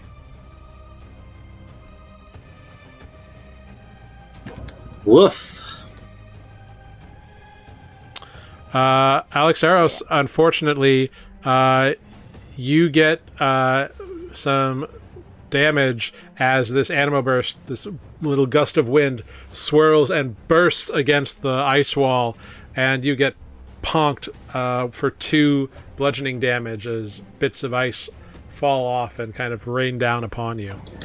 Wait, did we skip my held action to strike the dwarf? Oh, yeah. Oh, yes, we did. Anything attacked me. Yeah. I'm guessing those held actions cannot include a bonus action, or is No, it's just a straight action. You can only hold an action. Does a 14 hit? The dwarf? Yes. The dwarf, no. Yep. Go ahead and roll damage. Ooh. 8 piercing. Yeah, he feels that. Wait. +3, because for some reason Hex Weapon wasn't clicked. Right, is that correct? Is it 1d8 +3? I'm sorry, what? Add 3 to that, 11 damage. It's supposed to be a 1d8 +3, but the +3 didn't tack on. Oh, because it's your... Hex Weapon. Oops, I did not mean to roll twice. So 11 for the first attack. Wait, is that... Huh? Because it's the hex weapon? Is that incorrect? Oh my god, I just want to view it and I'm not trying to roll it. It did it that time, though. Because it's supposed to add for any attack you make. Or is it only... Well, it says damage. Well, yeah, it should add your charisma modifier because it's your... because you are a hex warrior. In so, yes. the very last roll, you'll see that it did. For some reason, it didn't in the first one. Oh, wild. You straight up lodge your war pick in this dwarf's skull and bury it to the hilt, and he is so dead. Well, that was fast. Just... I told you! Oh, I see that Matt's gonna get the kills again. Now we have to kill your pets. All right. So that happened. Phineas damaged Alexeros with his blast. I'm sure Phineas doesn't care that much. That brings us to Alkin. So Alkin felt everybody run. So he's gonna go 5, 10, 15, 20.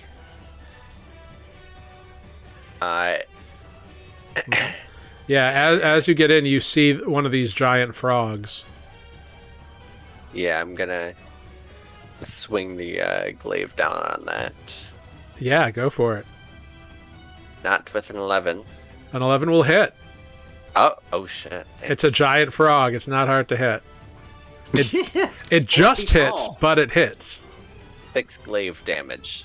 All right, it takes 6 glaive damage. And it goes quirk. Didn't like that. And Alkin's gonna say, you're not really good at this diplomacy thing. Hey. The next up, we have our 2 elves. They're both going to fire at the restrained Bloodwind because they have advantage. Yeah, elves are punks. So the first... Do I have flanking with Bloodwind, or no? No, she's restrained, so she wouldn't grant so anything. that takes that away? Okay. Yeah. A 22 will hit you for 8 piercing damage reduced to 3. I'm sorry, reduced to 4. Because I can do math. Uh-huh. And the second one fires their light crossbow with a 17 to hit. Yes. For 6 piercing damage reduced to 3. And well, that's good that it reduces. Yeah, and then they reload their crossbows, and we go back to the top of initiative with Bloodwind. But we're going to take a quick 5-minute break before we hop back into this, so we can all get some water, in my case, and go to the restroom, do a little bio break here. So we are going to do a quick 5-minute bio break. We'll be right back after this short rest. Thank you all. We'll be right back.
Hello, everyone. We are back. Thanks for sticking with us. We are in the middle of a combat, and it is Bloodwen up at the top of the round. Okay, the dwarf has been decidedly picked through the brain by Alexeros. And Expertly, you might say. Expertly. Which, when you do that, by the way, you feel a sense of, like, approval. Oh no. Like, Ooh. and you get the sense, like, not necessarily that you killed something, but that you were decisive in action. Oh my goodness. Okay. Oh my Decisive goodness. in action. Yeah. Great. This is so funny. Okay. Oh, man. This is And the time, Bloodwen, isn't it? you are, like, in the mouth, like, restrained by this bite. This big frog's, like, kind of latched around you. Cool. I am going to do that thing that I can do, which is use my athletics and my strength and have advantage on it, right? I think. Yeah, break the grapple. Because I am, I want to break when this. you're in the rage. I'm the raging. You're all the rage right now. Well, it's still only a 12. With a 12, you are able to force apart the massive jaws of this Alright, frog. Excellent. Yeah, no worries. You are no longer restrained or grappled. Great. Was that my entire action, I assume? That was your action, yes. Great. I am going to move myself over Okay. here into point blank range and be like, hey, you shot me. Well, Unacceptable. the frog you just broke out of is going to try to bite you again. Yep. That's a 16. Yeah. For 3 piercing damage, reduced to 1.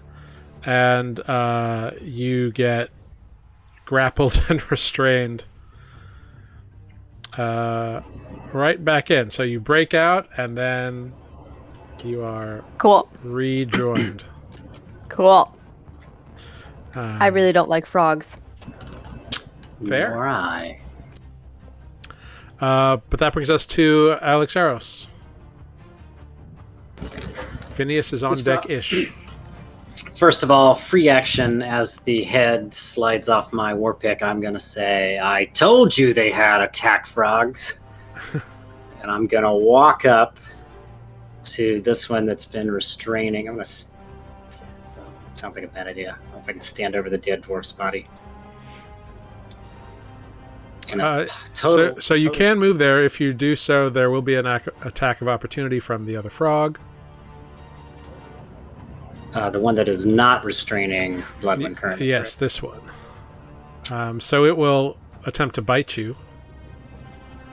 That's my luck. That is an 18 to hit I guess it hits me. for 6 piercing damage. Damn it. I'm down. Okay. So you go unconscious. And it's not... It doesn't grapple you with the bite. It feels you go limp and releases you. Love it. So you're just on the ground there. The dwarf is dead, which brings us to the ice frogs. The one that is grappling Bloodwen is going to attempt to bite her again. She's got advantage. That's an 18 for another 3 piercing damage, reduced to 1. Mm-hmm. The other ice frog is going to attempt to bite the guy who hit it with a big sharp thing. So Alkin, that is a 15 against you. 15. That's a miss. Ah, nice. Yeah, it bites you, but you expertly dodge out of the way. The attack was very telegraphed. You saw it coming, for lack of a better word. Which will bring us to Phineas with Alkin on deck.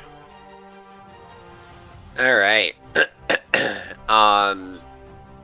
Seeing that frog continue to restrain Bloodwind, Phineas is going to Anima Burst the frog restraining them. Yeah, go for it. At least attempt to. 14 for 14 will hit for 1 thunder damage. Which is I great. hit. The damage is low. Yep. Thong. Oh, God. Welcome to level 1, everybody. It has been so long. Yep. So painful. Anything else from Phineas?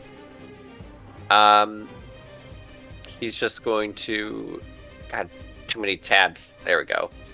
Move just slightly closer to Ross. All right. That brings us then to Alkin. Alkin's just going to swing back down at the frog again with his glaive. Yeah, do it. Stupid frog. 14. 14 absolutely hits. For 13 glaive damage. Oh, you split this frog in half.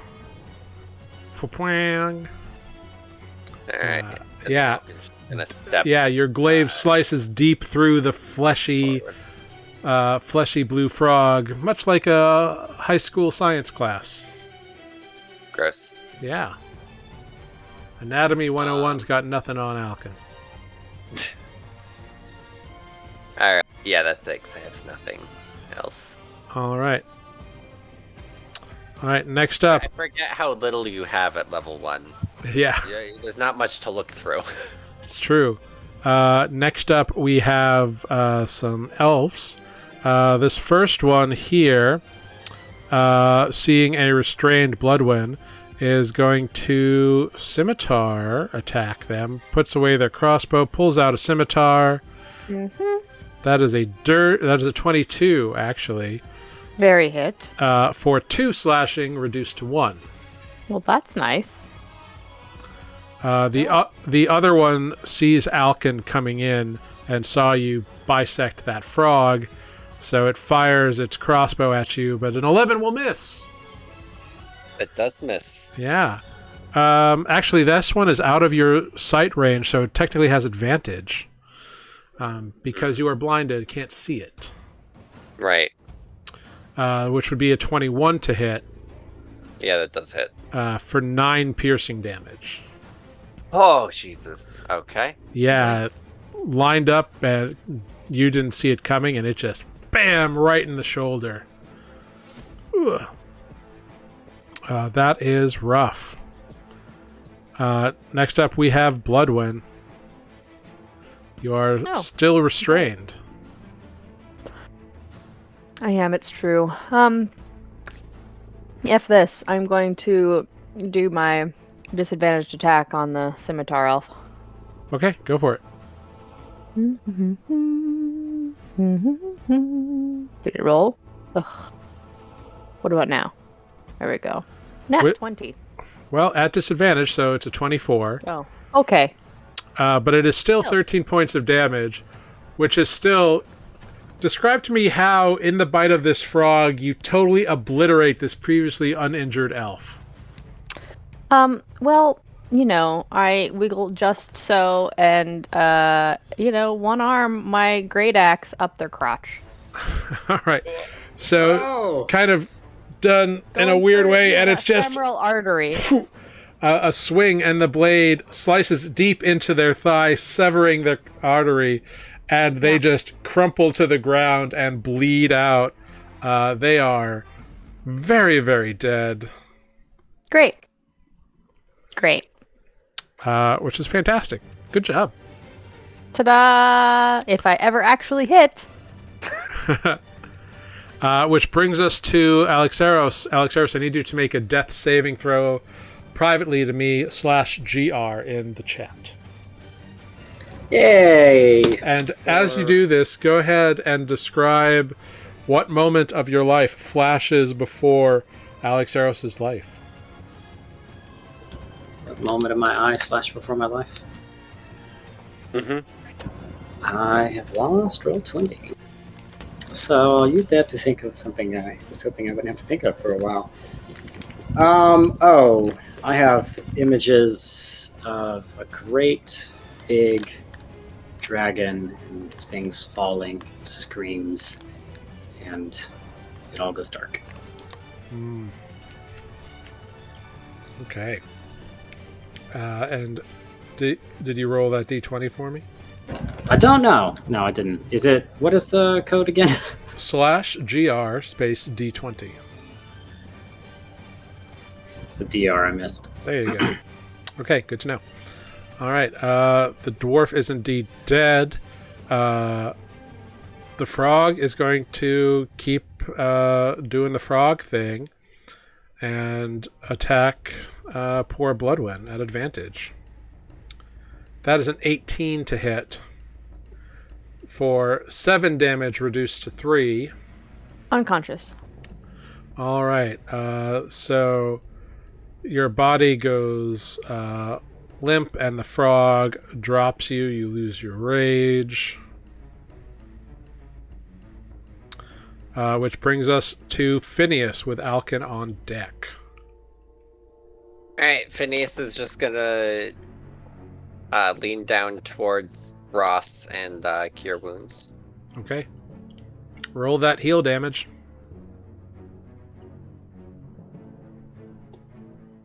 For 5. Fantastic. The lowest. Alex Ross, you regain 5 hit points. And you are no longer unconscious. Which is great. Next up, we go to Alkin. Alright, Alkin is going to take a step right over to here. Okay. And now I can get the elf, right? Uh-huh. Alright. Yeah, you have moved forward. With that hit, you knew that they were in front of you. So you kind of stepped around, and now they are just barely within your sight range. Right. Ugh, fuck, 9. A 9, unfortunately, will miss. Alright, and then bonus action, second wind. For 5? Great, yeah, you regain 5 hit points. Wait. Mm-hmm. Oh, plus your fighter level. Oh, okay. Yeah. I thought it was plus your con. Oh, yeah. That would be nice. Okay, great. This elf ducks under the glaive, reloads her crossbow, and shoots you. No longer at advantage, because now you can see her. But that's a natural 20. Probably unconscious. 13 points of piercing damage. Yep. I'm out. You drop to the ground. Which brings us to Bloodwen. You are unconscious. Go ahead. Roll me a private death save. And what flashes before your eyes, Bloodwen? I think that I'm flying over the city again. That beautiful, beautiful city. Very nice. Then we go to Alexaros. You are prone on the ground, but you are conscious. You can, oh my god, level 1's so annoying. You can stand up Yeah. for half your movement. March Yeah. to this frog. So mad that other frog got me, so I'm gonna kill the fuck out of this frog All because right, go for it. he's gonna get Hexblade's curse put on him. Ooh, nice. I'm gonna roll for an attack. God damn it. These rolls tonight are Wow. insanity. Alright, who has to roll for damage? Do I kill Bloodwind in the process? No, I'm not going to be that mean. You swing, and the frog like goes low, and you overreach, and your war pick. That's not what I wanted. Overreaches, and you take 3 points of damage as you Your hand like jars against the rock wall, like you hit a hard spot, not ice. And it like reverberates back up your arm. Clowns. Clowns? Which brings us to the giant frog. We look like clowns. I look like a clown. The frog is going to try to bite you. Wow, that's a 22. For 7 damage. Guess what I am? So you fall unconscious and prone. Which brings us to Phineas.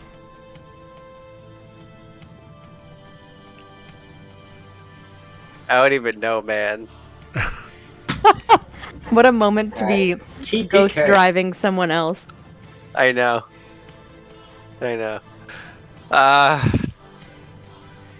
Fuck. We're just gonna go in and try one more time. Gonna cure wounds, Ross. All right. I'm flattered, really. This means a lot coming from him. 10 healing, though. 10. Well, I literally can't get to anybody else because there's bodies and rock and frog. Consider me unflattered. Al can go ahead, do a private D20 roll, and tell me what image flashes before your mind. Just working with the dad in the smithy.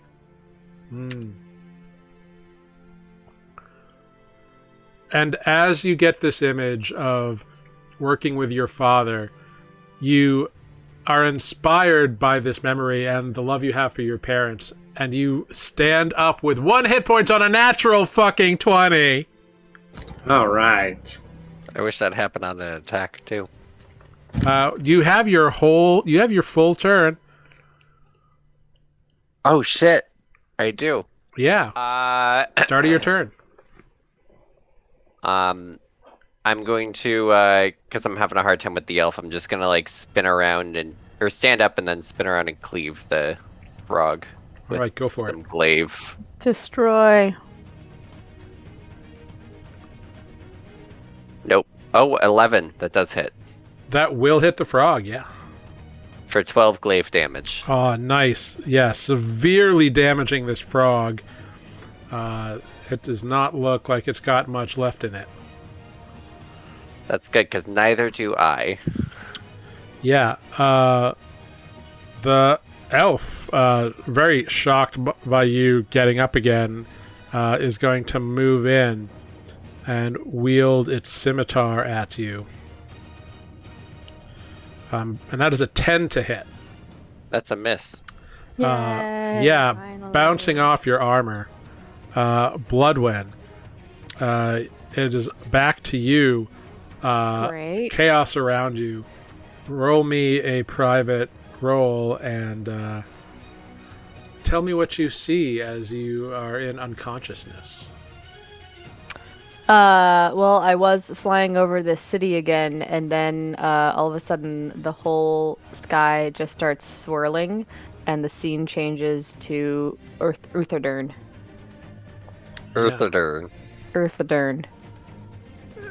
Yes, that is wonderful. Ermagerd, it's And Earthadern. It's Earthadern. Turn. And so, as you see your city, your home city, something wells within you, and that tenacity to cling to life. You stand up with 1 hit point, as now that you are a hollow one, when you roll a 16 or higher, you regain 1 hit point. Hell Oh, yeah. damn. Very nice. I'm up.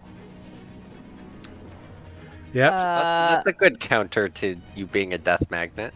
Apparently a death magnet, right? Yep. So you have 1 hit point, but you are not unconscious, and you can stand up because that happens at the start of your turn. Right. So you have 1 hit point, and there's an elf right next to you and a frog right behind you. Mm-hmm. And the elf's eyes go wide as 2 people have now stood up from being dead. She cannot And I believe look it. particularly creepy. at the moment. Oh yeah, you can look particularly creepy at the moment. Right, and I need to see, is that a bonus action or an action?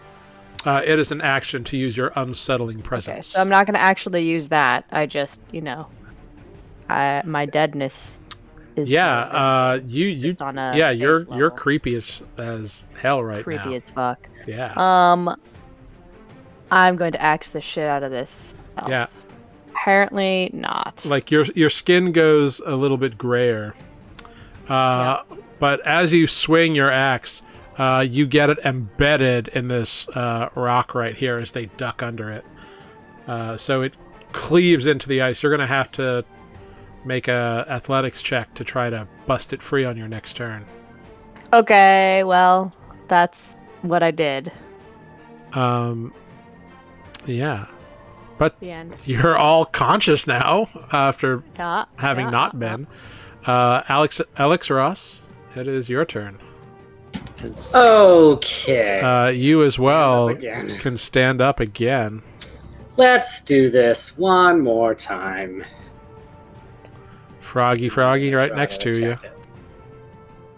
Friggity frog. Does a 12 hit? It absolutely hits this big-ass frog. Great. +2 because of the curse. Right. +2 because of your curse. It dies. Thank you pick into its body and it goes "Grrr," and falls off to one side. And I believe you get a little juice back. Yeah, the raven, which we skipped over this time, goes back to me. Oh yes. The ghostly raven. So 75% more hit points than I need. Yeah. So this you curse this thing, and this like spectral blacky raven like swooped into it, and now the raven forms back and flies a very short distance back into your chest, giving you 4 hit points. Which is great. And actually, that would have been a 14 as well, because you would have had a +2 to hit it, because it's oh no, it's only to damage that you get. I think it's only to damage. It's only to damage. Gotcha. Cool. All right. Great. You have successfully murdered a frog. Good job. You know what? Feels good. As a bonus action, I'm going to look at the last standing elf. And hang on one quick second. Let me read this because I haven't done it yet. I'm gonna cast Hex on it. All right, yeah. So what does your Hex look like as you cast it on them? I don't know. I didn't really think this out very much, but I've already used the Raven trope. So let's see. A small, like, little cloud of smoke is gonna kind of burst forth. We'll say from my finger as I point, or whatever hand I use to cast it. And for a brief moment, it gets wider as it gets closer, and it looks like it could be a swarm of smoky bats. But by the time you think you see that image, it wraps around the target. It's the ghost of all the bats they fed the frogs. Yeah. So this like smoke kind of turns into these fingers of bats that then the fingers separate and swirl around this elf, and she's like, "What the fuck?" And I'm gonna say, reaction like, "You're next, so help me God! You should have just let us talk." Well, ice frogs are dead. Dwarf is dead. That brings us to Phineas. I wish I could move. Phineas is going to, after hearing Ross say that, Phineas is just going to hold up an arm and ready as a anima burst for if the elf acts hostilely. All right, then we go to Alkin, standing unsteadily at 1 hit point.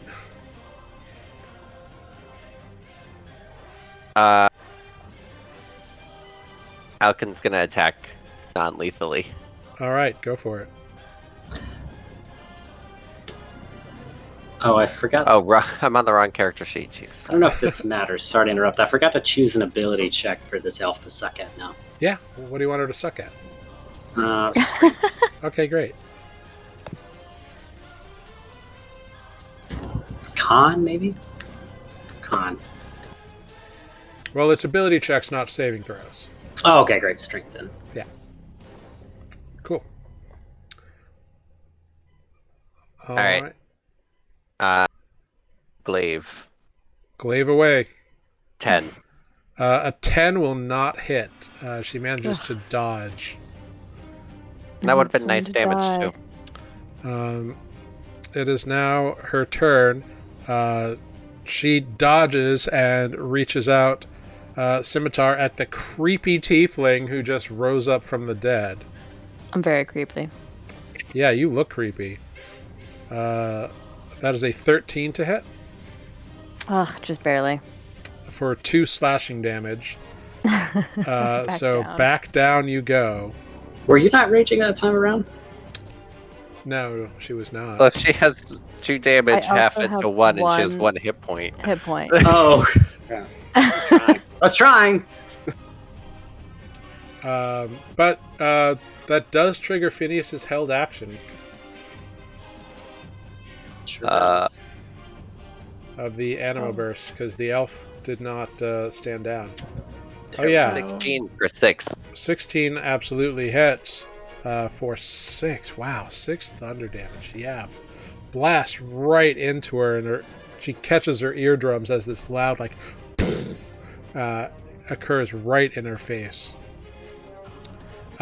Bloodwind, I need you to narrate a scene that flashes before your eyes, and also whisper me a d20 roll. Well, I'm back in Uthadurn, and I am in the temple to Arathis, and my mom is talking to me and saying, "You must do good things in the world. Do what is right." And in so being inspired, you once again stand up with a 19.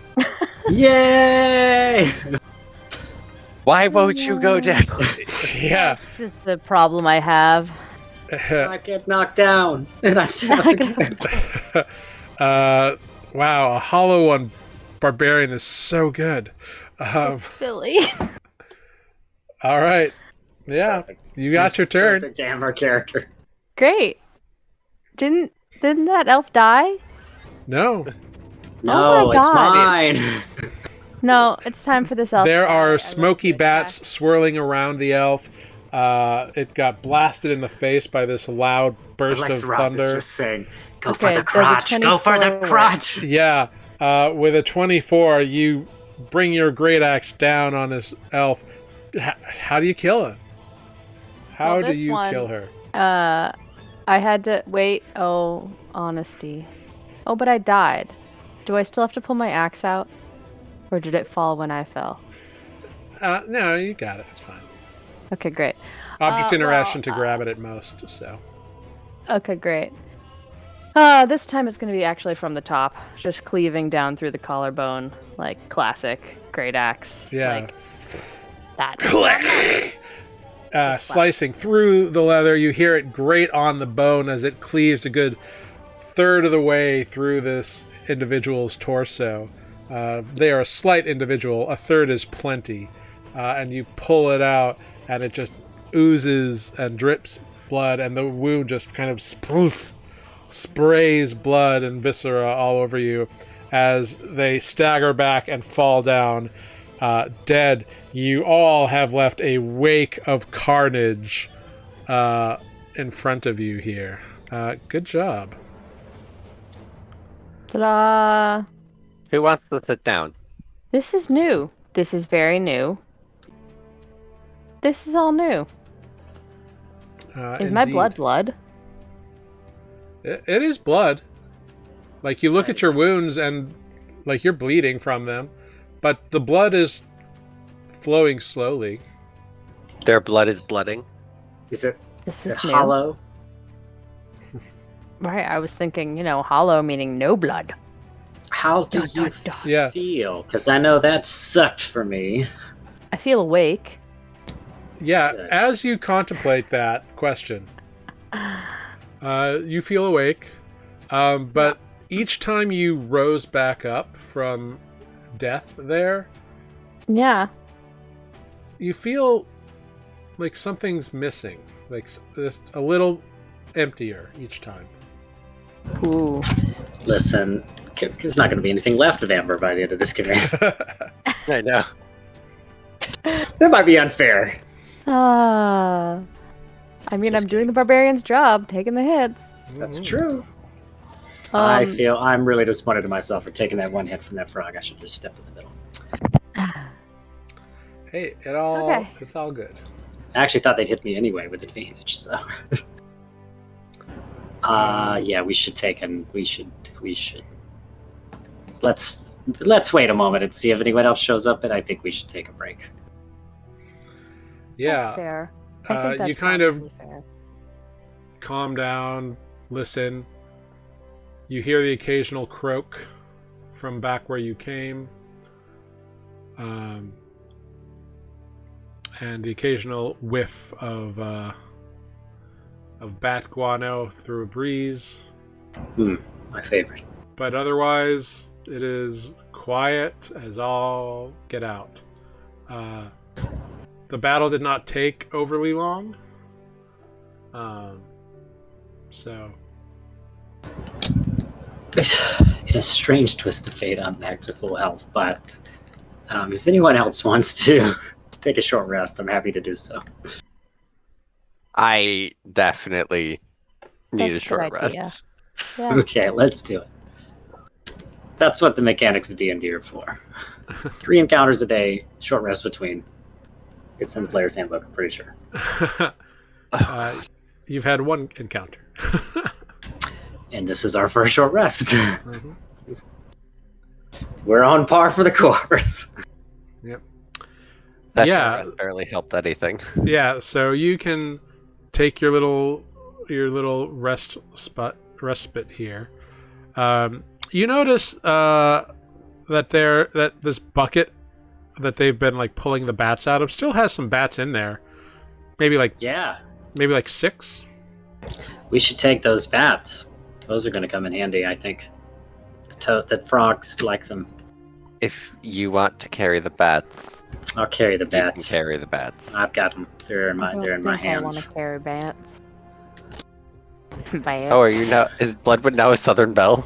I don't know. I don't want to touch those bats. They're I tried dead. to do the Scottish accent, but I can't do it for very long at a time.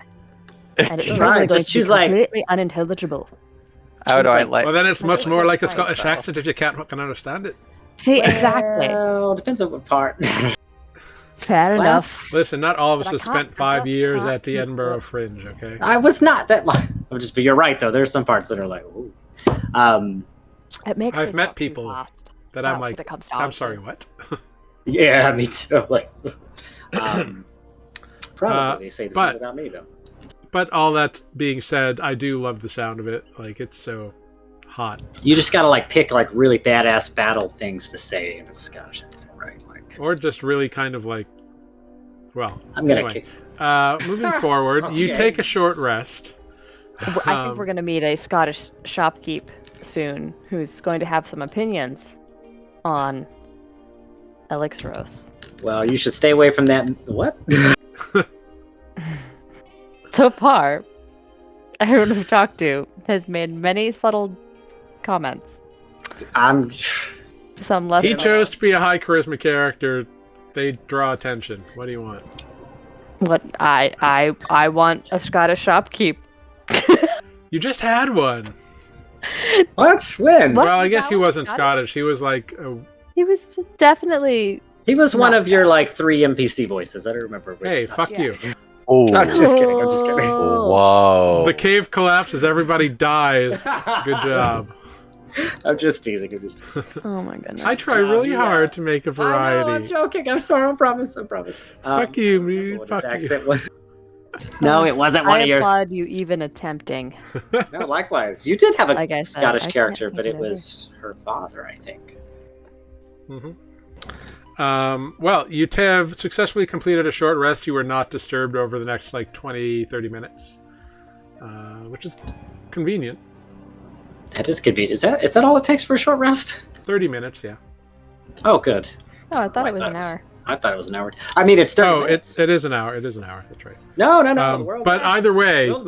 either way, The the hour goes by, and huddled up in this corner, kind of behind this ice wall, next to this frigid pond, you do not get bothered by anything. Nice. Cool. That's good. I don't want to be bothered. It's nice to be unbothered. Well, that didn't work, did it? We did just kill these people. Are we sure none of them are who we were looking for? Do we think they are guards? I think these are just the henchman type. Well, none of them were a female dwarf, and you know that. Thank you. I was just about to lay down Hootley, some sass. You took it away. Hootlil is a female dwarf. Fair. Okay. Oh. I mean, I was dead for this part. Oh, that's true. So I wrote down Hooli Luton in a note, and I was like, is that the sister's name? That's why I blinked earlier. I was like, what? Fuck is a Hooli Luton? I don't know. I thought it sounded weird, too. That's why I didn't say it out loud. Hoolil Luton. Is that a Exandrian designer brand? I'm sorry. Put that in the... Spell that somewhere for me. Hulil Lutan. Hulil Luton. I like your bag. Thanks. It's Hooli Luton. It's Luton. Yeah, it's Hooli Luton. She, by being part of a crime family, she missed out on true marketing potential. It's absolutely. Cool. So, I have a feeling that we're going to encounter more henchmen. Also, are we sure that... Well, I guess they attacked us first. And I'm writing all this down in my notebook. Have to have a solid report. Did attack us first. Just to make sure. If this is a conscious thing, don't worry about it. They got what was coming to them. They tried to be tough. You also know that this entire group, they're a crime family. They are members of a crime family back in Shady Creek Run. Like, you've got that information. Shady Creek. That's right. All right. Yeah, I'm gonna remind myself of that. Don't worry. They started it. It's gonna be my chant now. Like, they started. Right.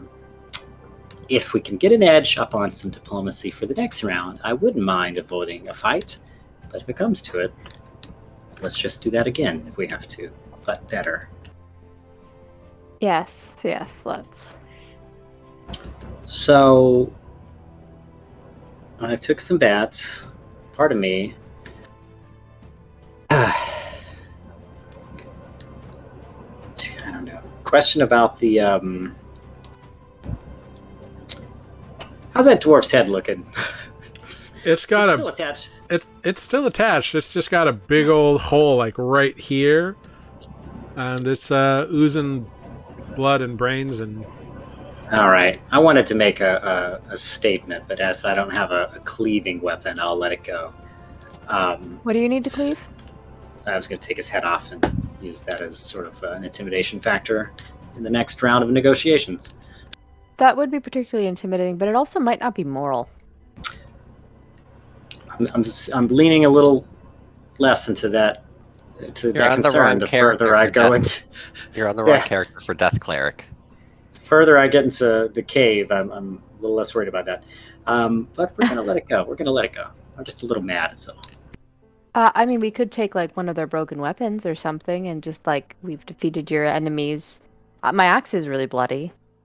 That'll do. Let's lead with that. Bloody axe. Got it. All right. Moving on in the cave. I'll be really intimidating. I have faith. Yeah. We don't want to go guano way, so I guess we keep going forward. Mm-hmm.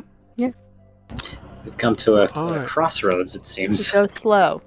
Yeah, so either way you go, you end up entering a cavern that has 10 empty bedrolls arranged in a circle around a cold fire pit.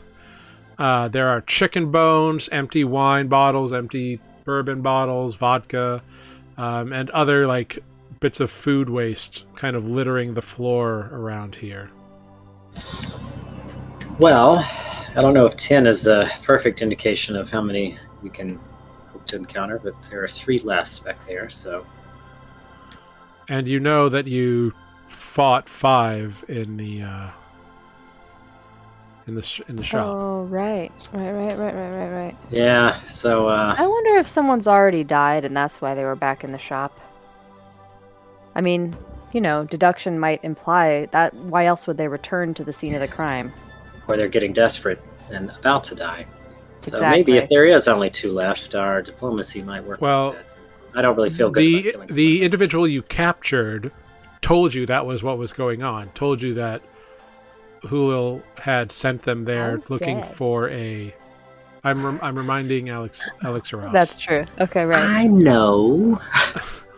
Do you? Because your note taking has been suspect in the past. Oh, Fair. Fair. Hulin Vuitton. Yeah. Huli. Listen, Jared's names are creative, and I'm terrible at spelling. So those 2 things together. I didn't make up this name. This is all Matt Mercer. God damn it, Matt. tell him that. Or whichever of his collaborators named this NPC in this book. I don't know who it was. Right. God damn it, you collaborators. The Dominion War all give over. give them simple names. I'm just kidding. Don't Like do that. Matt. Matt Bob Smith. 32 years, all I'm going to say. It is a simple name, though. Mhm. Okay, we're at another crossroad. Yeah, so you see all these 10 bedrolls around. To search these bedrolls, let's see if there's anything that might be worth taking in their possessions. Hey, could we have Speaking of- searched those bodies? Forgot. Yeah, searching the Yeah, bodies you is didn't a good find idea, too. anything on the bodies that was worthwhile. Nothing in the Okay. bedrolls either. No one's holding should- on to artifacts secretly either. No one seems sick. Exactly. We so should that's good. investigate. But we should look here. Maybe they stored the goods here. We should investigate all options. We must ensure the safe return of these weapons and artifacts so that no one else dies of frozen death. Yeah, I agree. I don't do investigation very well, Investigate. so knock it out. Why won't my? Oh, it's because it's too. So, long. Elixros, you head on over to one of these bedrolls to begin looking at it. And the bedroll gives way beneath you. Oh shit! And you Does that fall mean I fall? into a 10-foot deep pit trap. Nice. There were only 9! You take 4 bludgeoning damage from the fall. Love that. I love this for you. Level 1 is awesome. Great. Y'all go on. Save the village. I'll be fine. It's only 10 feet. Yeah, said you. had 27 feet of rope. 48. I don't think it'll make it. I have to tie it around myself. Every inch It counts. might take all 40 feet to tie it, and then it would be too short. I have to double knot it now because I failed the first time. Why are we so bad at this? Amongst you, you are able to eventually scramble out of the hole. Fucking knot before, and yet it's like, no, sleight of hand. Yeah, great. That's what I trained in. I'm gonna try it again, though, I guess. You don't have to. I made you do it the last time because you were giving me snark. Fair enough. Wait, I don't even remember what snark I gave in that moment. I tossed the rope up, I guess, and Easy enough to do. hopefully the 3 of them could pull me up. Yeah, easy enough to do. You're out of there pretty quick. But investigating these bedrolls, and being more careful around, that was the only one that seemed to have a pit under it. All the rest are actual, like, people slept in here. Imagine being really tired one night and just Forgetting. laying down on the wrong bed. Oh no. That would be terrible. I should have checked. Was there like corpse already down there? I'm just kidding. No, but tucked inside one of the bedrolls, you find an unopened bottle of bald dwarf whiskey. Ooh. Oh, but I do, personally? The group does. Okay. Bloodwyn, you recognize the brand label. It's made by elves in Uthadern. Oh. Yeah. Oh, so it's an insult label. Yeah. Why is this called Blood Dwarf? That's funny. It's made by elves. Bald, in not Uthadern. blood. Bald. Okay, bald. B-A-L-D. Same diff. Sorry, my brain is a little bit somewhere else. It's, Dead. on how my blood is so slow now, and it's a little weird. Just looking down at yourself going,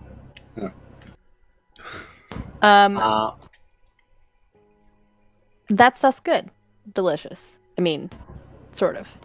well, when we get out of here and maybe back to the village, we'll crack it open. Okay. I have a quick question, DM. I know this might be just a limitation of the map. If I perception check down this right passageway, assuming we've thoroughly investigated the bedrolls, do I see that little bit of light that's spilling over? Do you see the little bit of light that is spilling over? It's about 60 yeah. feet away, so that Yeah. but it would show up in my dark vision, right? As like a thing. Yeah, you look down this passageway to the right, and you indeed see, like, over another deep pond, or over another pond of water, you see light streaking against the far side of a cave. So there's two paths here. I see light on the other side of this pond. The pathway to the left there smells horrible and smells of bat guano. Oh, that's the guano path, okay. I still think we avoid the guano path. I can support that choice. Despite my flavor, I don't want to get into bats right now. Flavor. So I have a thought. Let's come to the edge of this pond. I'm going to walk up here. Yeah, you approach the pond, and water is dripping down from stalactites in the ceiling, and it's like a steady stream, and it's just filling this deep pool here that covers this cavern floor all the way around. So I'm... and as you approach, what do you do? I'm going to turn back to the party and say, so I watched them use these bats earlier in their interactions with the frogs. There's got to be a way they're getting around here with all this water. And as you say that, burbling up from the middle of the pond is a massive, giant ice frog. Like, the other ones were big, about people-sized. This one is much, much larger. Its head is easily the size of any one of you. And it is massive in its size. Huh. All right. Yeah. The main That's com. a big one. Let me There's a big old frog. try something here. Seems like ice is like growing on its ridges. Oh, yikes. Must be uncomfortable. And I am it kind of gonna- like turns and goes like croak, croaks at you expectantly.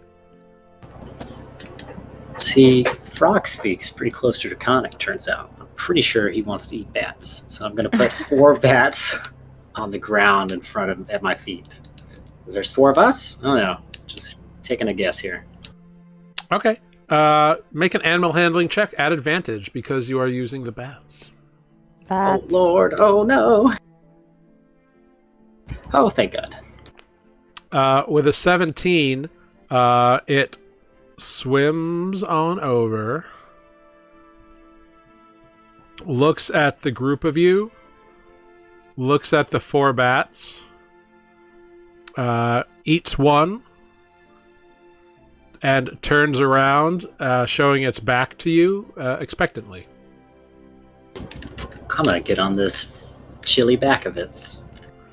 Yeah, you climb right on the back, and as soon as you are settled, it swims you across and lets you get off of it. Okay. And it repeats this process 3 more times. I have to say, Alex Ross is like, okay, shit, that did work. Thank God. Yeah. You get the sense that it has been trained to do this. Oh my goodness. And you all end up over on this side here.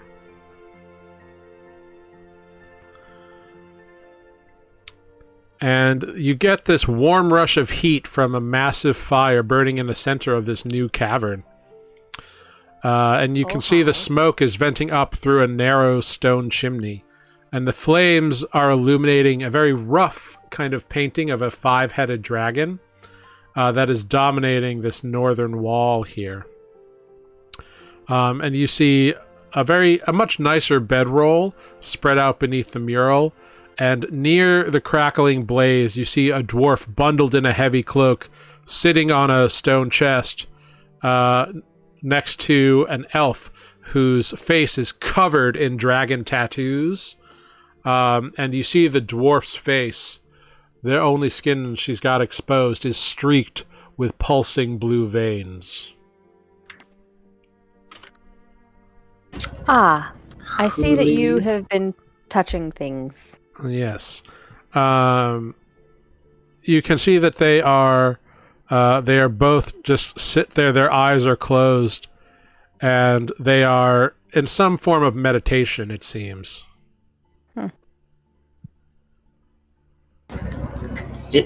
Both of them? Yeah.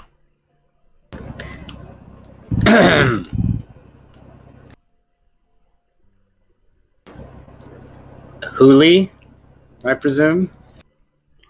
They both open their eyes. And she looks out at you. And who be you now? I really want to say it doesn't matter, but I suppose I'll give you the courtesy of telling you. Just call me Ross. I did come here on behalf of your sister to check in on you and try to warn you that those things you stole from Uthan? Getting all these U names confused. Whatever, that dude. Might be cursed and would make you sick, but looks like you might know that already. And I didn't get the best welcome party when I tried to tell that to your guards near the front of the cave. They're dead now. I hold up my bloody axe. I don't care about them.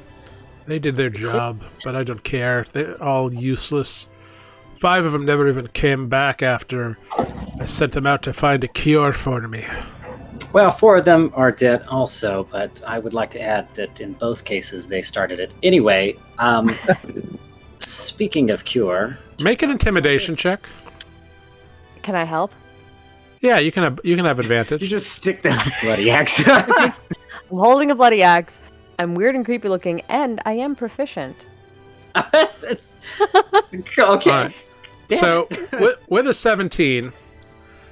she kind of opens her eyes, which seems like it takes a great deal of effort from her. And she's like, I don't know what you want, but I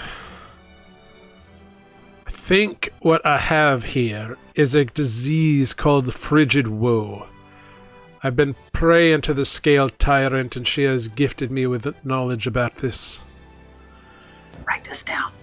I don't know anything other than its symptoms, except that sometimes explorers up in Iselcross come across it and turn into icy statues and die. But guessed that since my sister has it, that it was those blue vials that she stole from Pelk's. One of them was cracked, and the lovely color, the beautiful blue, was a result of this dark blue dust that clung to the interior of it, like a moss or a fungus almost, trying to creep along the edges. As opposed to being dyed blue, it was just the contents that were. But a fine dust it was.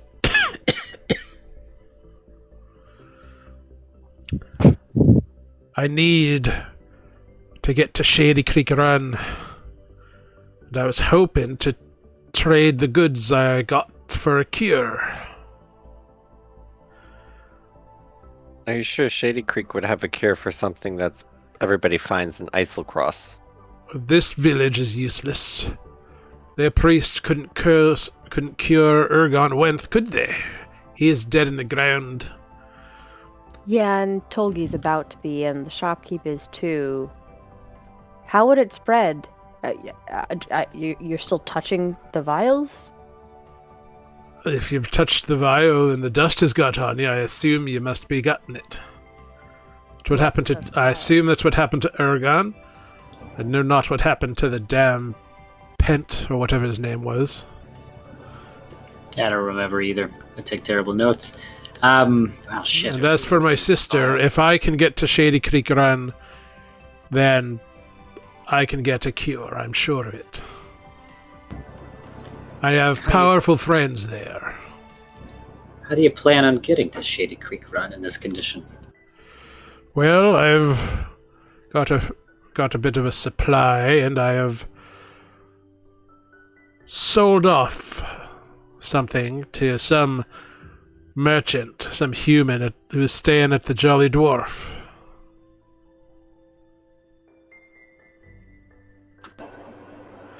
What did you sell? I'm not following. So You didn't have sell equipment the in mind. vials causing the disease, But what did did you sell? Yeah.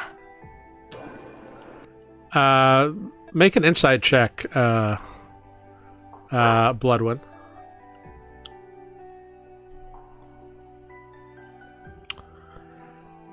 Yeah. 12. You see that as she says that she sold off a few things, she kind of like puts her hand on that stone chest. And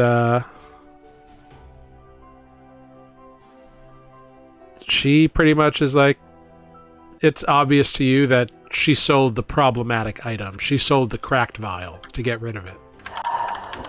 Oh, you're not a good person, are you?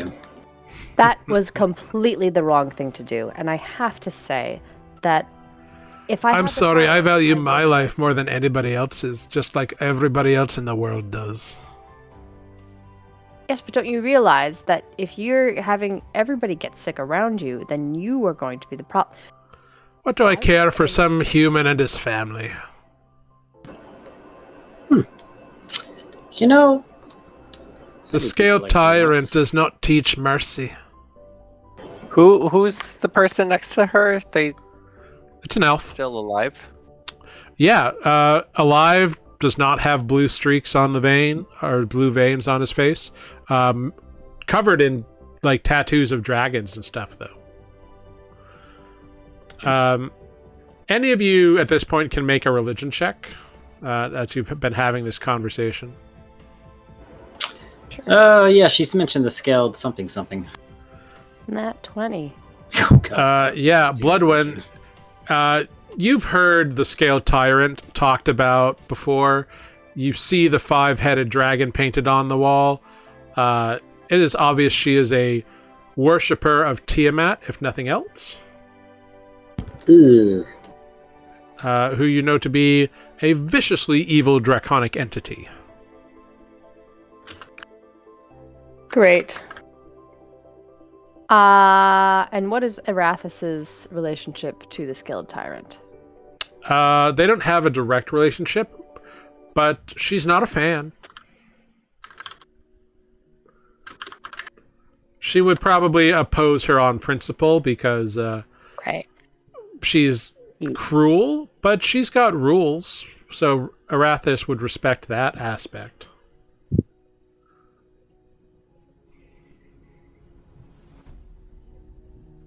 Wait, you're saying would not directly oppose? Like, she wouldn't go out of her way to be like, screw you, Tiamat. But she would be like, not a fan of what you're doing. Cool. There's no That's like, not there's no like blood vendetta between those two gods. Sure. But, you know, the They were decidedly on opposite sides of the calamity, however. okay. As Tiamat is a betrayer god, and Arathis is a prime deity. Great. Ooh. Look, you're supposed to have rules. But that was just unnecessary. You could I gave him a No. fair price for it. No, the price is no price. No, I got a good 100 gold out of him for it. What? Hand it over. I think not. Yes. We've managed to kill all of your underlings. You think a sick you is going to stand a chance? What are you gonna do? Cough on us? Make intimidation checks. Or one of you can make it at advantage, I guess. Who do you want to do? I guess this is Blood Ones. Yeah, I guess I have so. a +3 for intimidation. I just have a +2. I could give you advantage. I mean, I've got a +5, but it seems like it's more about who started the intimidation. It's the two of us, yeah. Yeah, it's either who started it or who ended it. So Well, it's a Sure. All split right. party vote. Do this. At advantage. 22. Yeah. Alexaros, you feel your war pick pulse, and you feel, or you hear a voice in your head. Don't let others take the lead. Oh, jeez, this is going to be a problem, isn't it?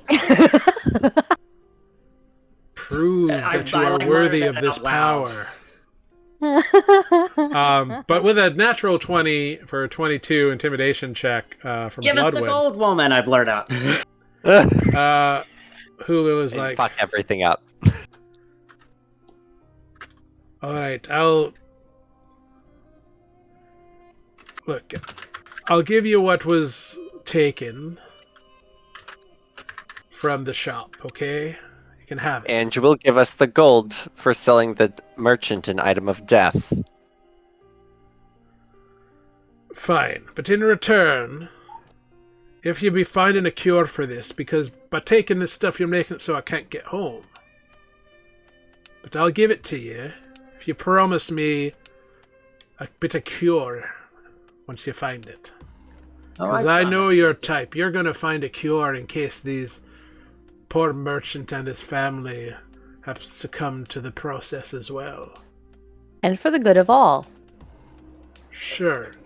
But the deal is I I'll give you promise. it and you'll give me part of that cure, eh?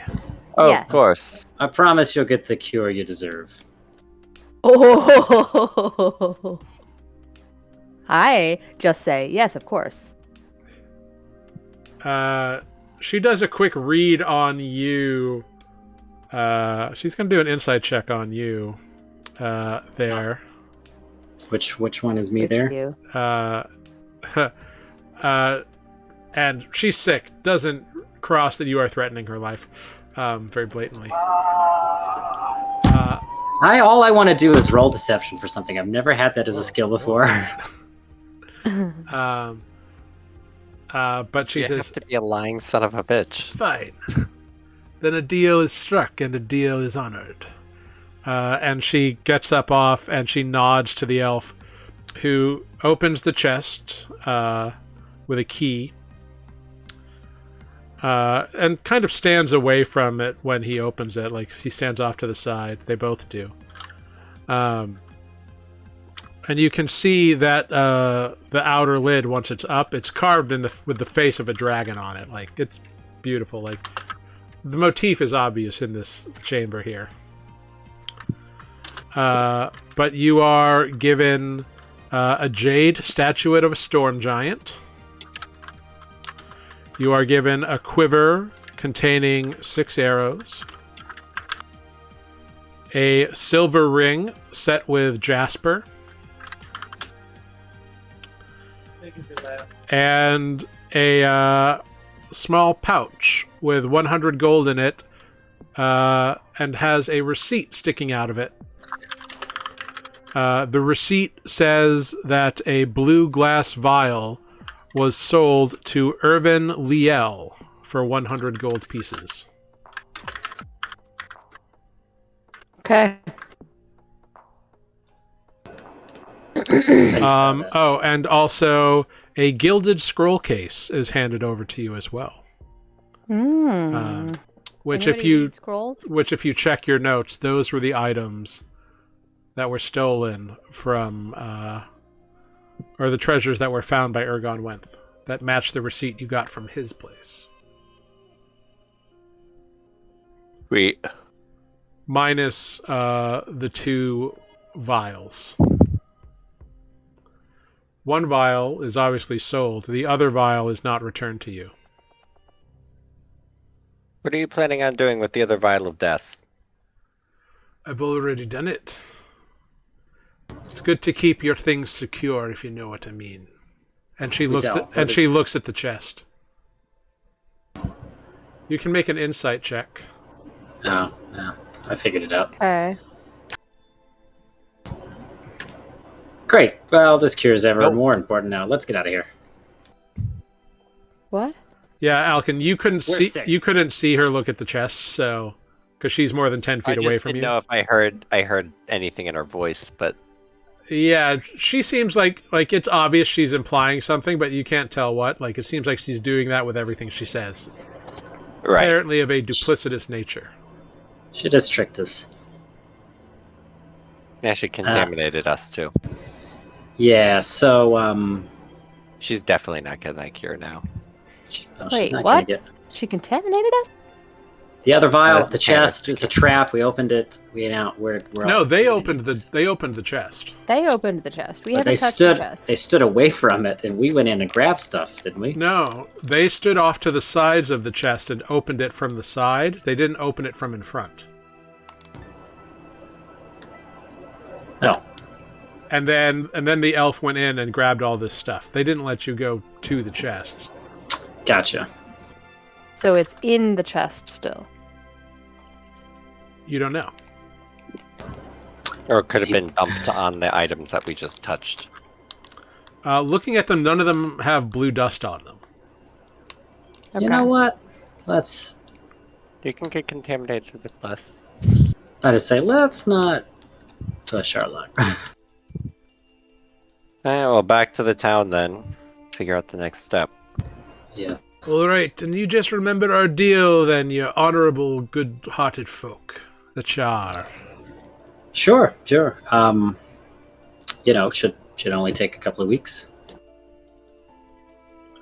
Oh, I hope not for that poor family's sake. Me too. Well, it was certainly not a pleasure to meet you. Lovely toads, though.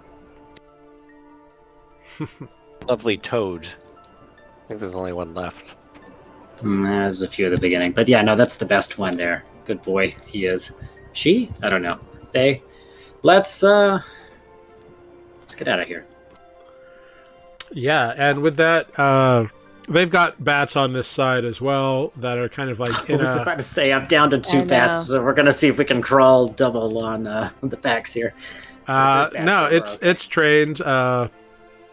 So it returns you all, no problem whatsoever. And you make your way across the cave, out of the cave easily. So, congratulations, you have completed the Croaker Cave part of this adventure. Dun, boy. dun, dun, dun, dun. And you know that the blue vials found by Ergon are the source of this malady. And you know that they're turning end result is people become ice statues. You've encountered 2 of them, or most of you have, Ergon Wenth and Pelk, as you will recall you discovered in the back of his shop, also as an ice statue. Yeah. And you now know that someone, Irvin Liel. Irvin Liel, has the other vial. Specifically, the cracked vial. And he is in residence at the Jolly Dwarf Inn, where some of you stayed last night. Oh, good. So as you exit the cave and race back towards town, hopefully this merchant has not left yet. That is where we will end tonight's episode of Forged in Ice. So well done, everybody. You're making great progress on this bad boy. We only sort of died. Almost everybody went unconscious, ironically, except the guy who's not here. Yep. But Yeah. one of you got healed up twice, one of you rolled a natural 20, and one of you's creepy as fuck and gets to rise up whenever they want, apparently. It's kind of fun being creepy. Yeah, you are super dupes creep now. So good job.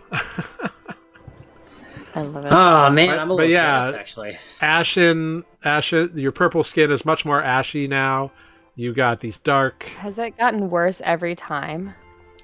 Internally, yes. Internally, yes, but on the outside, I still just look What is like More or less the same. internally? Yes, I feel terrible. What does that mean? Are you just gonna like wither away from the inside? I don't know yet. I think I don't have a soul. I mean, Amber thinks. It's hard to know. But well done, I'm glad everybody. you're Well back, done. but I'm sorry, it's it's soulless. You've all done fantastic work. So we will pick up on your return to Palebank next week on the 28th of June, when we return for episode 3 of Forged in Ice. Ba-ba-da-ba. Ba-ba-da-ba-ba-ba-ba-da. Which is fantastic. Come on, we really need that theme song. What was that band's name again? Exandria. Xandria. Xandria! Help us out. Yeah. Fantastic. Good job, everyone. Thank you, I've got it, for being a wonderful moderator, being active in chat. Thank you so much for resubscribing for 27 months. That is Woo! awesome sauceum. Thank you. Thank you, everyone, for watching. We're going to say some goodbyes while I figure out who we gon' raid. We'll start at the bottom of the stack with a hollow tiefling named Bloodwen. I'm so empty inside. I don't know what to do. Have a snack. Have a snack. That's right. Can't feel this void inside me. I have to eat more potato chips. I don't Are you me in high school? Is that what this is? Apparently. Yeah, I'm Amber. Doing new things is fun. This is proof. Yep, this right here. Proof. New things is fun. Even if they're new old things. Mm-hmm. Thanks for watching. Level Join us next time. 1. If you missed episode 1 of Forged and Ice, check it out on YouTube. If Forged and Ice is amusing you, watch us be amusing with things that we've practiced more. And check out episodes of our primary campaign, Nuuli Forged, on the YouTubes. Because I don't think they library on the Twitch, right? No, Twitch deletes them after like 2 weeks, so... Yeah. It's on the YouTubes, yeah? Yeah, so all our old episodes are on the YouTube. Yes. The tube of views. Like, subscribe, share, smiley face, ... fist bump, parade sounds. Wonderful. Thank you so much, Amber. Moving up next, we got a creepy, sexy dragon born Ravenite feller, we got Alexaros. I would like to add, at no point in my character creation did I say, you know what? I really want to be sexy. You're charismatic. It comes with the territory. You're a charismatic fella. You don't I'm like have the ugliest looking dragonborn there is. You can be ugly, but have a very alluring personality. Physical, it's not all about the physical, you know, Matt. I hate to break it to you. You've got this je ne sais quoi. There's a vibe to Alexaros that is just It's your accent. You have attractive. Do I? The Ravenite accent is apparently the Scottish accent among Exandrians. What? What have I done? Irresistible. I, once again, as a previous character that I played, wish that I had real life skills to back up the in-game skills. Maybe I'd play them better.